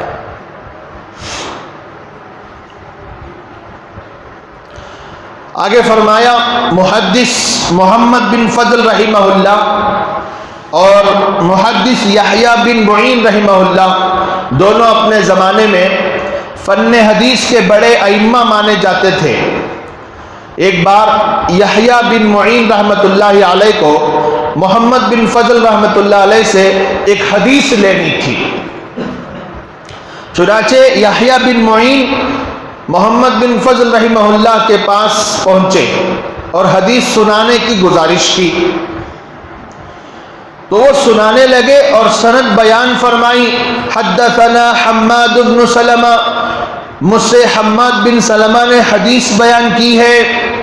تو یحییٰ بن معین نے کہا کہ حضرت میں زبانی نہیں بلکہ آپ کی کاپی سے سننا چاہتا ہوں، زبانی نہیں بلکہ آپ نے جو نوٹ کر کے رکھا ہے اپنی بک میں اس سے سننا چاہتا ہوں۔ تو محمد بن فضل رحمۃ اللہ علیہ کہنے لگے میری کاپی تو اندر کمرے میں رکھی ہوئی ہے، لے کر آتا ہوں، یہ کہہ کر اندر جانے لگے تو یحییٰ بن معین رحمہ اللہ نے ان کے کپڑے پکڑ لیے اور کہا کہ حضرت پہلے آپ زبانی ہی سنا دیجئے، پہلے آپ زبانی سنا دیجئے، کیا خبر کہ آپ کے اندر سے کاپی لانے تک میں زندہ رہوں گا یا نہیں رہوں گا۔ استحضار موت کا ایک اور واقعہ حضرت نے درمیان میں بیان فرمایا۔ اس لیے آپ پہلے ہی زبانی سنا دیجئے، پھر اگر اللہ نے زندگی دی تو کاپی سے بھی سن لوں گا، آپ کی نوٹ بک سے بھی سن لوں گا۔ اس واقعے کو شمائل ترمذی میں امام ترمذی رحمہ اللہ نے رسول پاک صلی اللہ علیہ وسلم کے لباس کے سلسلے کی ایک حدیث کے درمیان میں ضمناً ذکر کیا ہے۔ اس طرح موت کا استحضار ہوگا تو زندگی میں انقلاب پیدا ہو جائے گا، اس لیے کہ موت کا استحضار نہیں ہوتا تو انسان یہ سمجھتا ہے کہ کل توبہ کروں گا، کل توبہ کروں گا، کل توبہ کروں گا، آئندہ توبہ کر لوں گا، اس طرح ٹالتا رہتا ہے۔ اگر موت کا استحضار ہو تو ایسا نہیں ہوگا۔ موت کے استحضار پر گزشتہ یا اس سے پیوستہ جمعہ بات آ چکی ہے۔ درمیان میں ایک واقعہ ان محدثین کا حضرت نے سنایا۔ دعا کرے اللہ تعالی ہم سب کو ہمیشہ موت کا استحضار رکھنے کی توفیق عطا فرمائے۔ بہت مفید چیز ہے، گناہوں سے بچنے میں، غلط کام کرنے میں، غلط ارادوں میں آگے بڑھنے میں یہ آڑ آ جاتی ہے اور روکتی ہے، اندر سے ضمیر کو جھنجھوڑتی ہے۔ اگر موت کا استحضار نہ ہونا، بڑے بڑے کام آدمی کر گزرتا ہے، اس کے کان پر جون تک نہیں رہتی، بڑے بڑے گناہ کرتا آرام سے۔ مجھے ڈر ہوتا ہے، ایک مرتبہ کٹنگ کرانے کے لیے ایک حجام کی دکان پہ بیٹھا ہوا تھا، تو ہمارے جاننے پہچاننے والوں میں سے ایک دوست آئے اور جگہ خالی ہے ادھر کی، میں تو اس حجام کے لیے جپ رہا تھا، انتظار میں تھا، ادھر شیونگ کرنے والا فری ہے، تو وہ جا کے بیٹھ نہیں رہے، وہ بلا رہا ہے آ جاؤ بھائی بیٹھ جاؤ، کوئی نہیں ہے، بیٹھ نہیں رہے۔ ان کو اصل میں کروانا تھا کیا؟ شیونگ کروانا تھا۔ تو 15 دن چھوڑ دیے، تھوڑی تھوڑی داڑھی آ گئی ہے، اب اس کو کیا کرنے آئے ہیں؟ صاف کرنے آئے ہیں۔ اب میرے ہونے کی وجہ سے وہ جا کے سیٹ پہ براجمان نہیں ہو رہے، تو وہ بار بار بلا رہا ہے، یہ آدمی جا کے نہیں بیٹھ رہا، آ رہا ہوں، پیپر اٹھا کے بیٹھ گیا۔ تھوڑی دیر کے بعد جب دیکھا کہ بھئی میرا جانا مشکل ہے تو نکلنے لگا باہر۔ میں نے خود ان سے پوچھا کہ بھئی آپ آئے تھے کیوں واپس جا رہے؟ نہیں کرا لے تو واپس چلا گیا۔ بعد میں اس نے کہا حجام نے کہ دیکھو حضرت تمہیں ہی کر کو انہوں چلے گئے، میں تو شیونگ کرانے آئے تھے، سن لو۔ میرے دل میں عجیب چوٹ لگی، میں نے سوچا اگر اتنی پرواہ اس نے رب کی کر لی ہوتی مغفرت ہو جاتی۔ اگر اس نے اتنی پرواہ رسول اللہ کی کرنی ہوتی تو اس کی مغفرت ہو جاتی، جتنی پرواہ اس نے میری کی اور میرے وجود نے اسے روکا، تو کیا ایک مسلمان کے دل میں اللہ کا خوف اتنا بھی نہیں رہا کہ وہ اللہ سے ڈر کے شیونگ سے بچ جائے، وہ رسول اللہ کی محبت میں شیونگ سے اپنے آپ کو روک لے؟ کہ اتنی بھی محبت آج لوگوں میں باقی نہیں رہی، زمین اتنا مر چکا ہے، بے جان ہو چکا ہے، نہ اسے اللہ کا خوف ہے نہ رسول اللہ کی محبت ہے۔ داڑھی ایک محبت کی علامت ہے، شعار اسلام ہے، مانتا ہوں، لیکن یہ محبت کی علامت ہے، سمبل آف محبت ہے۔ جس کا چہرہ رسول اللہ کی داڑھی سے منور ہو، سمجھ جاؤ یہ اندر سے محبت کرتا ہے، کس سے؟ محمد رسول اللہ صلی اللہ علیہ وسلم۔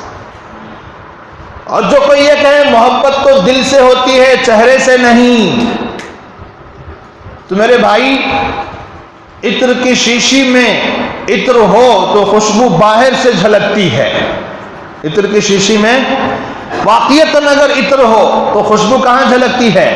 باہر سے جھلکتی ہے۔ عطر کی شیشی میں پانی ہو تو خوشبو نہیں جھلکا کرتی۔ محبت اندر ہے تو تیرا چہرہ بتائے گا کہ محبان رسول میں اس کا شمار ہے، عاشقان رسول میں اس کا شمار ہے۔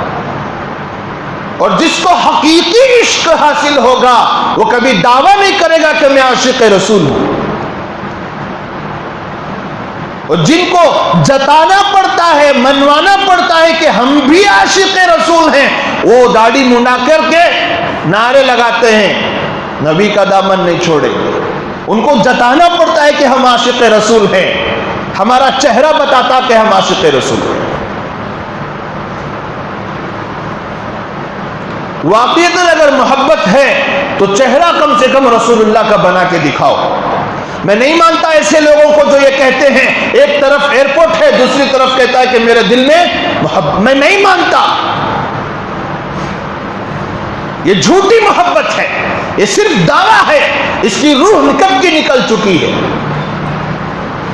واقعتاً اگر تعلق ہے، قلبی تعلق ہے رسول اللہ سے، تو جس طرح سے صحابہ نے ایک بار نبی کا چہرہ دیکھ لیا کہ داڑھی سے منور ہے، اور زندگی میں کسی صحابی نے مسترا چہرے پہ نہیں پھیرا۔ شرعی داڑھی ہر صحابی کی ملے گی۔ کچھ لوگ یہ کہتے ہیں وہ زمانے میں گسترے نہیں تھے، وہ زمانے میں کیا نہیں تھے؟ اب لیٹسٹ گسترے ہیں لہذا ہم مڑائیں گے۔ داڑھی رکھنے کا اختیار ہے، سنت ہی تو ہے۔ یاد رکھ لو، جو سنت کو کم سمجھے گا اس سے فرض بھی ادا نہیں ہو پائے گا۔ یہ صرف سنت نہیں ہے اور صرف شاعر اسلام میں نہیں ہے، یہ محبت کی علامت ہے۔ اس سے آدمی کے رسول اللہ کے ساتھ کے تعلق اور محبت کی جانچ ہوتی ہے، ورنہ آج کے زمانے میں ایک مشت داڑھی رکھنا بہت بڑا کام ہے۔ عورتیں داڑھی پسند نہیں کرتی الا ماشاءاللہ دیندار عورتوں کے علاوہ، اور داڑھی رکھ کر آپ جھوٹ نہیں بولنا چاہتے، داڑھی رکھ کر آپ دھوکہ نہیں دینا چاہتے، داڑھی رکھ کر آپ سود نہیں کھانا چاہتے اور سود پر پیسہ چھوڑنا نہیں چاہتے، تو لہٰذا داڑھی کو ہی منڈا دو اور آزاد ہو جاؤ رسول اللہ کے عشق سے۔ اگر یہ چہرے پر ہے تبھی تو ہم جھوٹ بولنے سے شرمائیں گے۔ چہرہ ہی اگر یہود و نصارہ کا بنا لیں تو ان کے کام کرنے میں کیا تکلیف ہوگی؟ تو جو لوگ اب بھی یہ بات نہیں سمجھ رہے ہیں کہ داڑھی سنت ہے، داڑھی رکھنے میں اختیار ہے، ان کو میں کہنا چاہوں گا داڑھی صرف سنت و واجب یا شاعر اسلام ہی نہیں، وہ تو ہے ہی، اس کی شرعی حیثیت الگ ہے، لیکن یاد رکھ لو عاشق رسول کا چہرہ اگر رسول کے خلاف ہے تو وہ جھوٹا عاشق ہے۔ اس پوائنٹ کو لکھ لو۔ محبت اگر دل میں ہے تو چہرہ اس کی گواہی دے گا، اس کی شہادت دے گا واقعتاً اس سے محبت ہے۔ کیونکہ آج کے ماحول میں جہاں داڑھی والے کو ٹوپی والے کو ٹیررسٹ قرار دیا جا رہا ہے، دہشت گرد قرار دیا جا رہا ہے اور فتنہ پرور قرار دیا جا رہا ہے، ایسے ماحول میں ایک مشت واجبی داڑھی رکھنے والا، سنتی داڑھی رکھنے والا وقت کا مجاہد ہے۔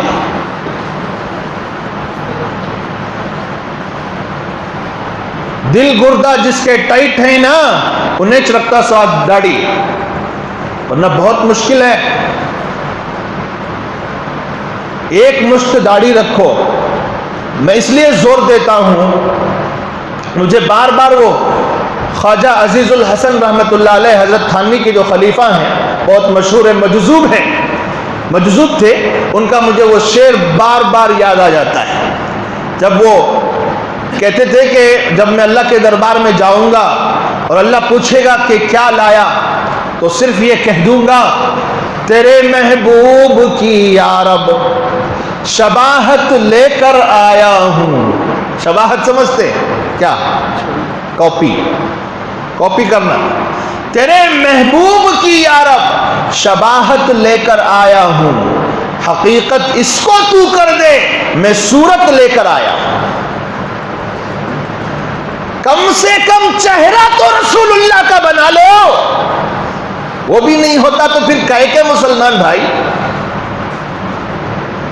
آج ایک چیلنج ہے مسلمانوں کے لیے، داڑھی رکھنا، ٹوپی رکھنا، عمامہ رکھنا آج ایک چیلنج ہے۔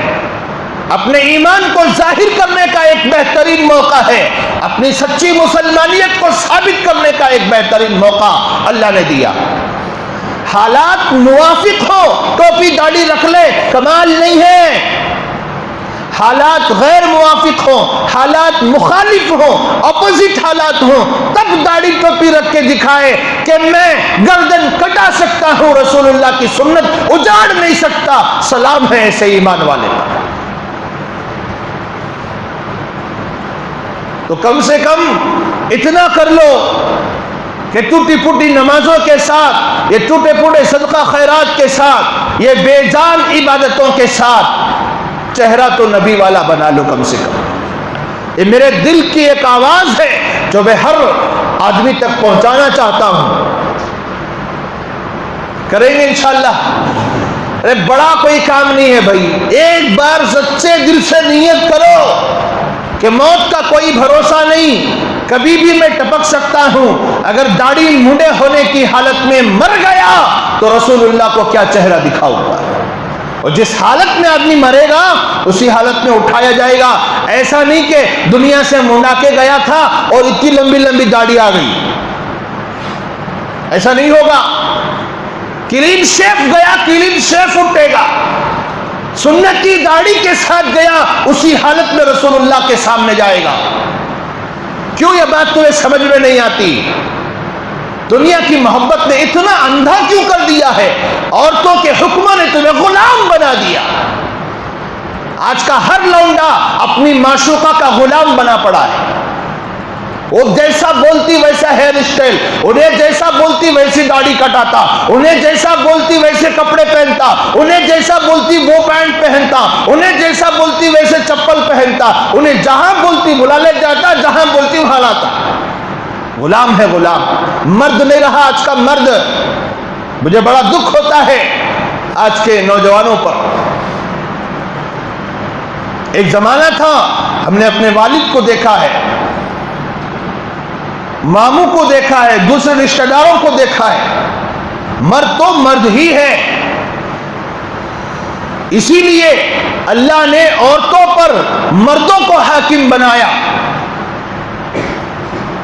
اور اگر بعض چیزوں میں مساوات کی بات کرو گے، برابری کی بات کرو گے، تو حال امریکہ جیسا ہوگا، یورپین کنٹری جیسا حال ہو جائے گا، جہاں آزادی نسواں کا فریبی نعرہ دے کر عورتوں کو اتنا آزاد کیا، اتنا آزاد کیا کہ ایک عورت ایک مرد کو اپنی جوتی بھی سمجھنے کے لیے تیار نہیں ہے۔ اور تم لوگ جس راستے پہ چل رہے ہو مغربی کلچر کو لے کر، یہ وہ تمہیں وہی منزل تک پہنچانے والا راستہ ہے۔ میں نے کہا ہوگا گزشتہ یا ادھر کے جمعہ کہ بیویوں کی بات مانو جہاں تک شریعت اجازت دیتی ہے، اور جہاں سے شریعت اجازت نہیں دیتی وہاں بیویوں کی بات ماننا بھی حرام ہے. بات جب بیویوں کی ہے تو گرل فرینڈوں کا کیا مسئلہ رہا؟ نہ ان کی سننا ہے، نہ ان کو دیکھنا ہے، نہ ان سے بات کرنی ہے. تو کم سے کم اپنے مرد ہونے کا احساس پیدا کرو. کوئی کہے کہ بھائی مجھے تمہارا چہرہ پسند نہیں، تمہیں اتنی لمبی داڑھی رکھ لے کو مولوی صاحب کے سکا دکری، خوش ہو جا، خوش ہو جا. کم سے کم اس نے تجھے مولوی صاحب کے سکا سمجھا، اور وہ اپنی زبان سے خود کہہ رہی ہے کہ کل تیرا حشر مولوی صاحب کے ساتھ ہوگا اور میرا فلموں میں ناچنے گانے والی رنڈی کے ساتھ ہوگا. وہ خود اپنی زبان سے اقرار کر رہی ہے. تجھے تو خوش ہونا چاہیے تھا، بے وقوف بات کو نہیں سمجھا، فوراً چلا گیا سلون، حجام کی دکان. ارے پٹی مان رہی، ایسا کر ویسا کر، خوش ہو جانا، دیکھ گلے تو بچی. پٹیاں کی چکروں میں پٹے بہت بگڑ گئے، اتنے بگڑے کہ ان کو رسول اللہ کی محبت کی لاج بھی نہیں رہی. ان کو وہ احساس بھی نہیں رہا کہ میرا چہرہ اگر رسول اللہ کے چہرے کے مخالف رہا اور اسی حالت میں مر کے چلا گیا تو میں کیا منہ دکھاؤں گا. یہ احساس بھی ختم ہو گیا. اب چلو نوجوانہ کر رہی کہ تو سمجھ میں آ رہا، جوانی دیوانی سمجھ میں آ رہا ہے. 45 سال کا، 50 سال کا، 55 سال کا، 60 سال کا، 70 سال کا، اب ذرا لانگ کا تو اچھا چاول 50-80 سال کا حجام بول رہا جے اس طرح تم جرا کلے کو پھراتے تمہیں چھوڑ رہی نہ شیونگ کرانا، بلیڈا منڈ ہو جا رہی پھر بھی تمہیں چھوڑ رہی، کلہ اندر گھس گیا گوی میں گھسے سکا پھر بھی شیونگ کرانا چھوڑ رہی نا. واقعیت میرے نبی کی ایک بات سچی ہے، آدمی جتنا بوڑھا ہوگا دو چیزیں اس کی جوان ہوتی رہیں گی، ایک امیدیں اور ایک مال کی محبت. امیدیں کیا بھی نہیں، اب بھی 80 سال چنا، ابھی 80 سال چنا.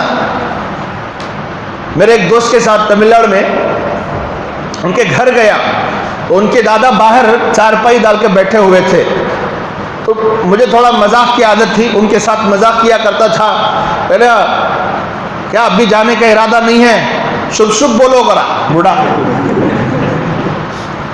شب شب بولو، چھٹی چھٹی بولو. نہیں 80-90 سال ہو کر بھی مرنے کا ارادہ نہیں ہے. تو اللہ کے نبی نے نبازی کی ہے ہماری کہ آدمی جتنا بوڑھا ہوتا جائے گا اس کی مال کی محبت اور امیدیں لمبی ہوتی جائیں گی، مضبوط اور جوان ہوتی جائیں گی. بوڑھوں کو بھی کیا پڑا ہے بھائی، وہ جا کے شیونگ کرا کے آ رہے ہیں. اب کی تب کی ایک خبر پیر میں لٹکا کے بیٹھا ہے، خبر میں پیر لٹکا کے بیٹھا ہے پھر بھی شیونگ کروا رہا ہے. مر کے گیا تو کیا منہ دکھائے گا؟ تو میں اللہ کا واسطہ دیتا ہوں آج کے حالات کو سمجھو. آج تمہیں مردانہ وار ہمت کے ساتھ اپنا چہرہ بھی رسول اللہ کا دکھانا ہے اور اپنے بال بھی رسول اللہ کے دکھانے ہیں اور اپنی وضاحت بھی رسول اللہ کی دکھانی ہے. آج یہ کام کرو گے، آنکھ میں آنکھ ڈال کر جو وہ الزام لگا رہے ہیں اس کو ختم کر کے دکھاؤ گے تو تمہارا وجود باقی رہے گا، ورنہ نسلیں تک مٹائی جائیں گی. وہ کہہ رہے ہیں کہ ہر ٹوپی داڑھی والا ٹیررسٹ ہے، تو تمہیں ثابت کرنا پڑے گا کہ ہر ٹوپی داڑھی والا ٹیررسٹ نہیں، وطن کا محبوب ہوتا، وطن کو محبوب رکھنے والا جانثار صحابی سپاہی ہوتا ہے. تمہیں یہ ثابت کرنا پڑے گا. اب ہمارے اندر یہ ڈاؤٹ ہے کہ جیسا میڈیا سکھا رہا ہے، میڈیا جیسے باور کروا رہا ہے کہ ہر ٹوپی داڑھی والا ٹیررسٹ ہوتا ہے، دہشت گرد ہوتا ہے، میں داڑھی رکھ لیا، میں ٹوپی رکھ لیا، میں سنتی بال رکھ لیا تو کام مجھے اندر ڈالنے چل جاتی کی یہاں اندر جانے والا وہاں آزاد ہوگا اور یہاں کا آزاد وہاں اندر ہوگا. جیسے دجال کی جنت اور جہنم کے بارے میں حدیث میں آیا، جو دجال کی جہنم میں جائے گا وہ اللہ کی جنت میں جائے گا، اور جو دجال کی جنت میں جائے گا وہ اللہ کی جہنم میں جائے گا. ٹھیک اسی طرح وہ جو الزام لگا رہے ہیں مغرب کی طرف سے اور ہمارے میڈیا کی تھرو جو الزام لگا رہے ہیں اس کو غلط ثابت کرنا پڑے گا. کیسے کریں گے؟ سنتی بال رکھ کر، ٹوپی عمامہ رکھ کر اور ایک مشت داڑھی رکھ کر یہ ثابت کرنا پڑے گا کہ ہر ٹوپی داڑھی والا ٹیررسٹ نہیں ہوتا. تمہیں ایک جرگے وقت سے پہلے ہتھیار ڈال دیے، داڑیاں مڈانا شروع کر دیے، ہیروں کی کٹنگاں رکھنا شروع کر دیے، بے شرموں کی طرح رسول اللہ کا حکم توڑ کر گلیوں کوچوں میں پھرتے ہو. مجھے ڈر لگتا ہے ایسے نوجوانوں کے بارے میں، کہیں زمین کھل نہ جائے، یہ دھس نہ جائے. اتنی بے شرمی سے رسول اللہ کی سنت کا جنازہ اٹھا کر گھومتے ہیں، پھرتے ہیں. ارے تمہیں اپنی جانوں پر رحم کیوں نہیں آتا؟ کہاں سے پیدا ہوگی یہ بے غیرتی، بے حمیتی؟ شرم تو کرو، جس اللہ کا کھاتے ہو اور جس کے صدقے میں دنیا بنی اس دنیا میں رہتے ہو، انہی کے ساتھ غداری کرنے نکلے ہو، انہی کے ساتھ بے وفائی کرنے نکلے ہو. رحم کرو اپنی جانوں پر، اپنی نسلوں پر، اپنی گھر کی عورتوں پر رحم کرو. آج کے حالات کا واحد علاج، سب سے پہلا علاج اللہ کی طرف رجوع کرنا ہے. کریں گے انشاءاللہ تعالی. اللہ مجھے بھی آپ کو بھی استحضار موت عطا فرمائے.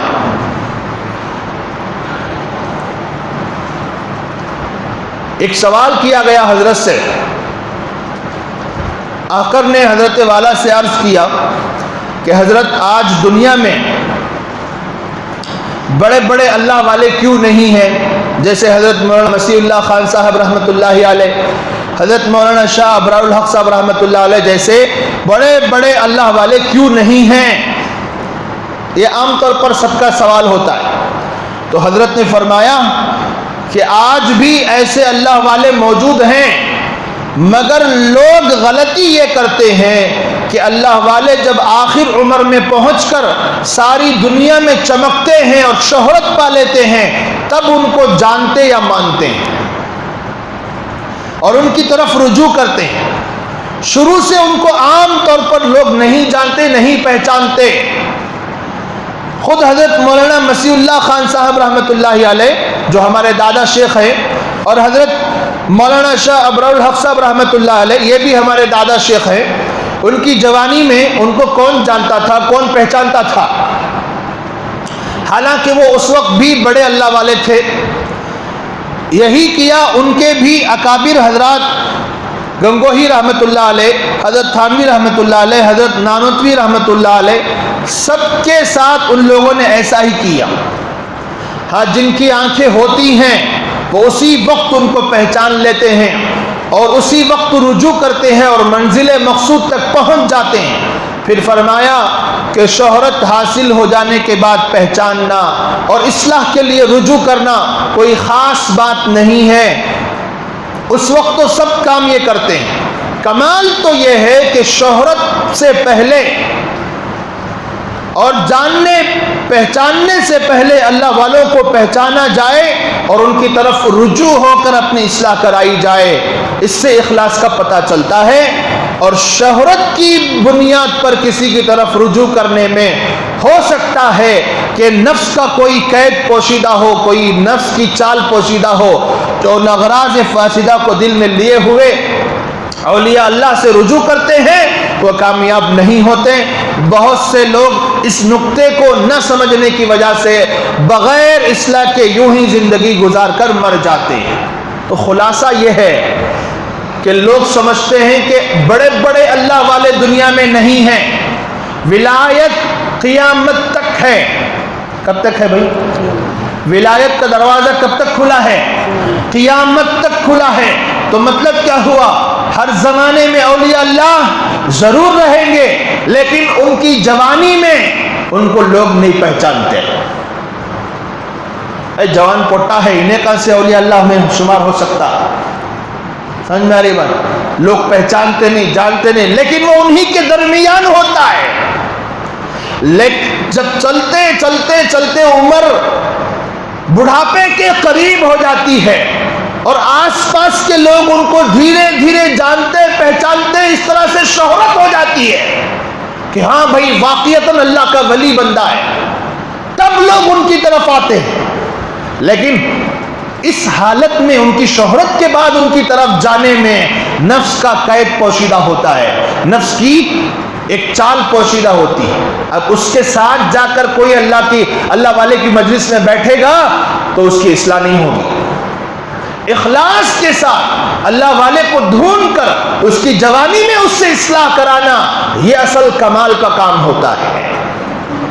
ورنہ کوئی اللہ والا بہت زیادہ مشہور ہو گیا، ان کے پاس لوگ جا کر اپنی اصلاح کروا رہے ہیں، اس میں کوئی کمال نہیں، ہر کوئی کر رہا ہے۔ اپنے علاقوں میں بسنے والے علماء کو اور اللہ والوں کو پہچان کر ان سے اپنی اصلاح کروانا اور ان کی جوانی میں ان سے اصلاح کروانا، یہ اصل کمال ہے۔ لیکن مسئلہ کیا ہے معلوم؟ ہمارا مزاج یہ ہے، گھر کی مرغی دال برابر، گھر کی مرغی دال برابر۔ ہمارے ہی درمیان میں جو اللہ والے ہوتے ہیں، ہم ان کو ماننے کے لیے تیار نہیں اور ان سے اصلاح کروانے کے لیے تیار نہیں۔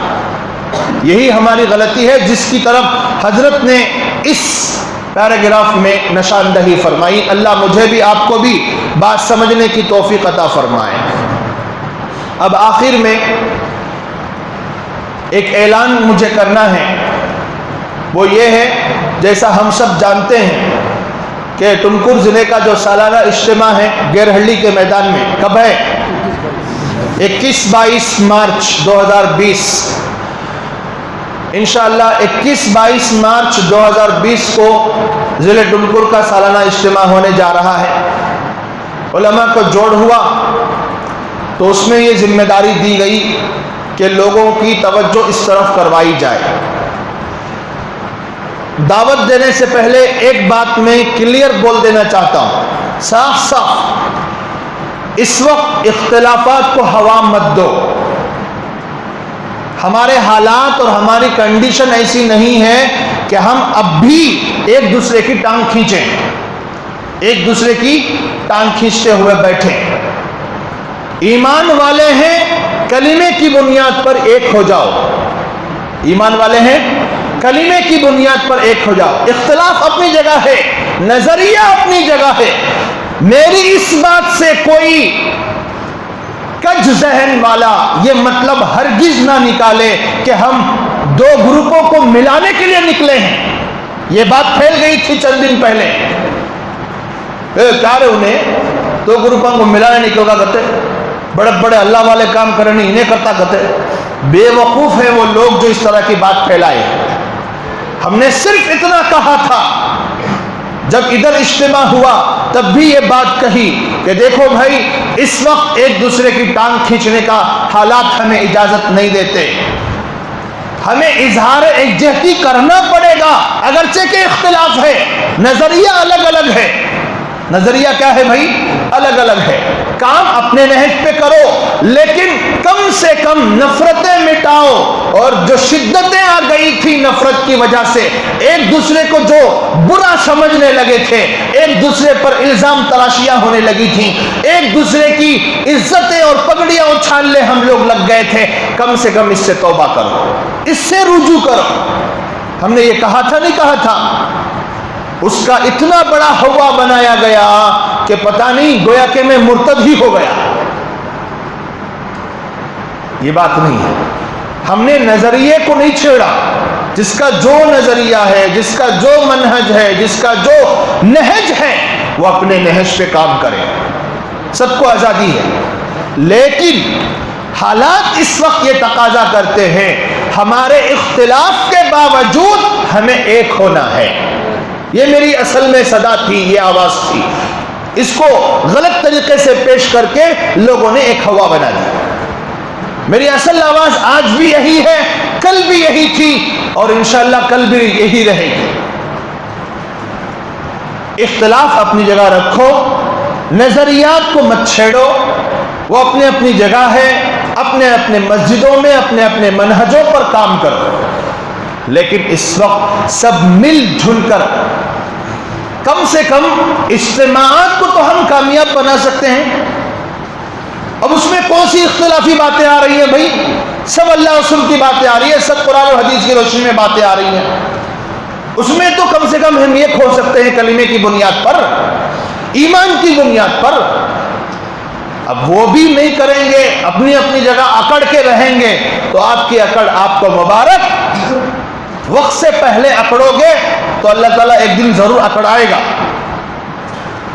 تو اکڑنا چھوڑو، انانیت چھوڑو، ایک دوسرے کو معاف کرو، شدتوں سے رجوع کرو، محبتوں کا پیغام دو، اگرچہ کہ اختلاف باقی رہے۔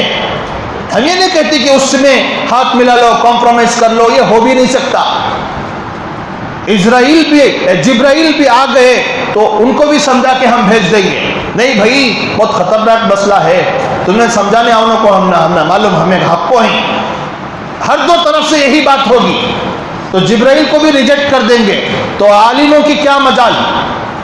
تو میں یہ نہیں کہتا کہ اپنے نظریات سے رجوع کرو، ہرگز نہیں کہتا، میں صرف یہ کہنا چاہ رہا ہوں نفرتوں سے رجوع کرو، نفرتوں سے رجوع کرو، ایک دوسرے کے بارے میں جو غلط الزامات پھیلائے گئے اس سے رجوع کرو، ایک دوسرے پر جو بہتان تراشیاں ہوئی جس کی وجہ سے دلوں کی دوریاں بڑھتی چلی گئیں، دراریں بڑھتی چلی گئیں، اس سے رجوع کرو۔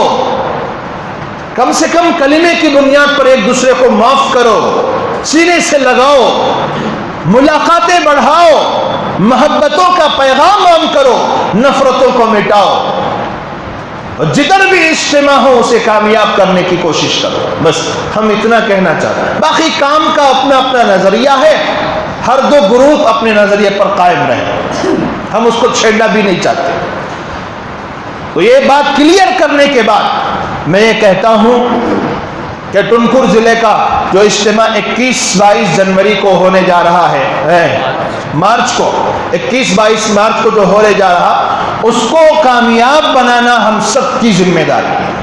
آج ہی سے بلکہ ابھی سے اس کی دعوتیں پھیلانا شروع کرو، ایک دوسرے کو دعوت دو، اور خوب اس بات کو پھیلاؤ کہ ہمارا جو سالانہ اجتماع ہونے والا ہے فلاں جگہ فلاں تاریخ کو ہو رہا ہے، اور اللہ تعالیٰ ان اجتماعات کے ذریعے سے بہت ساری زندگیوں کو بدلنے کے فیصلے فرماتے ہیں۔ یہ تبلیغ کا جو کام ہے، اس کام کے ذریعے سے بہت بڑا خیر وجود میں آیا ہے۔ اختلاف تو اب ہوا ہے نا، لیکن اس سے پہلے جب آپ دیکھیں گے بہت بڑا خیر وجود میں آیا ہے۔ شرابی نے شراب سے توبہ کی، جواڑی نے جوے سے توبہ کی، زانی نے زنا سے توبہ کی، جھوٹ بولنے والے نے جھوٹ سے توبہ کی، اگرچہ کہ یہ پرسنٹیج کم ہے، یہ بھی مانتا ہوں، یہ پرسنٹیج اگرچہ کہ 20 یا 30% ہے، 70% ابھی بھی صرف لیبل کا کام چل رہا ہے۔ اس کے اقرار کے ساتھ میں یہ کہنا پسند کروں گا کہ اس کام سے بہت بڑا خیر وجود میں آیا ہے۔ حضرت مولانا الیاس جی رحمت اللہ علیہ کی جو طلب تھی، اللہ تعالیٰ نے اس کو قبول فرما کر ان کی فکروں کی نتیجوں میں پوری دنیا کے اندر تبلیغ کا ایک سائلنٹ جال بچھایا، جس کی برکت سے جہنم پر کھڑی ہوئی امت کا وافر حصہ جہنم کے دہانے پر کھڑا ہوا، اللہ کی ناراضگی میں زندگی گزارنے والا اور شریعت سے جہالت میں زندگی گزارنے والا ایک بہت بڑا طبقہ جنت کی طرف جانے لگا ہے۔ ہاں، ہر طبقے میں کچھ خراب میٹیریل بھی ہوتا ہے، اس سے صرف نظر اچھائی کو دیکھیں گے اور برائی سے نظر بند کریں گے تو آپ کو اچھائی نظر آئے گی. اور ہماری آنکھوں کے سامنے ہمارے بہت سارے ایسے دوست ہوں گے جو ظلم کیا کرتے تھے, ایک چلہ 4 مہینے اللہ کے راستے میں گئے, واپس آئے تو وقت کا ولی بھی ان کے سامنے بیکار.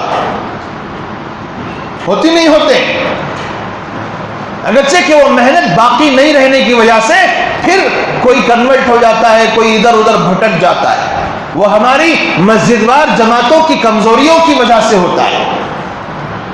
ورنہ جو نظام اور جو اصول بتائے ان اصولوں کے مطابق ہم اگر کام کو باقی رکھیں گے وہ ثمرات و نتائج بھی دیکھیں گے انشاءاللہ تعالی. تو بہت بڑا خیر کا کام ہے. کنتم خیر امت اخرجت للناس تأمرون بالمعروف وتنہون عن المنکر وتؤمنون باللہ. تم بہترین امت ہو جو لوگوں کی نفع رسانی کے لیے نکالی گئی ہو, لوگوں کو نفع پہنچانے کے لیے نکالی گئی ہو. کون سا نفع پہنچاتے ہو؟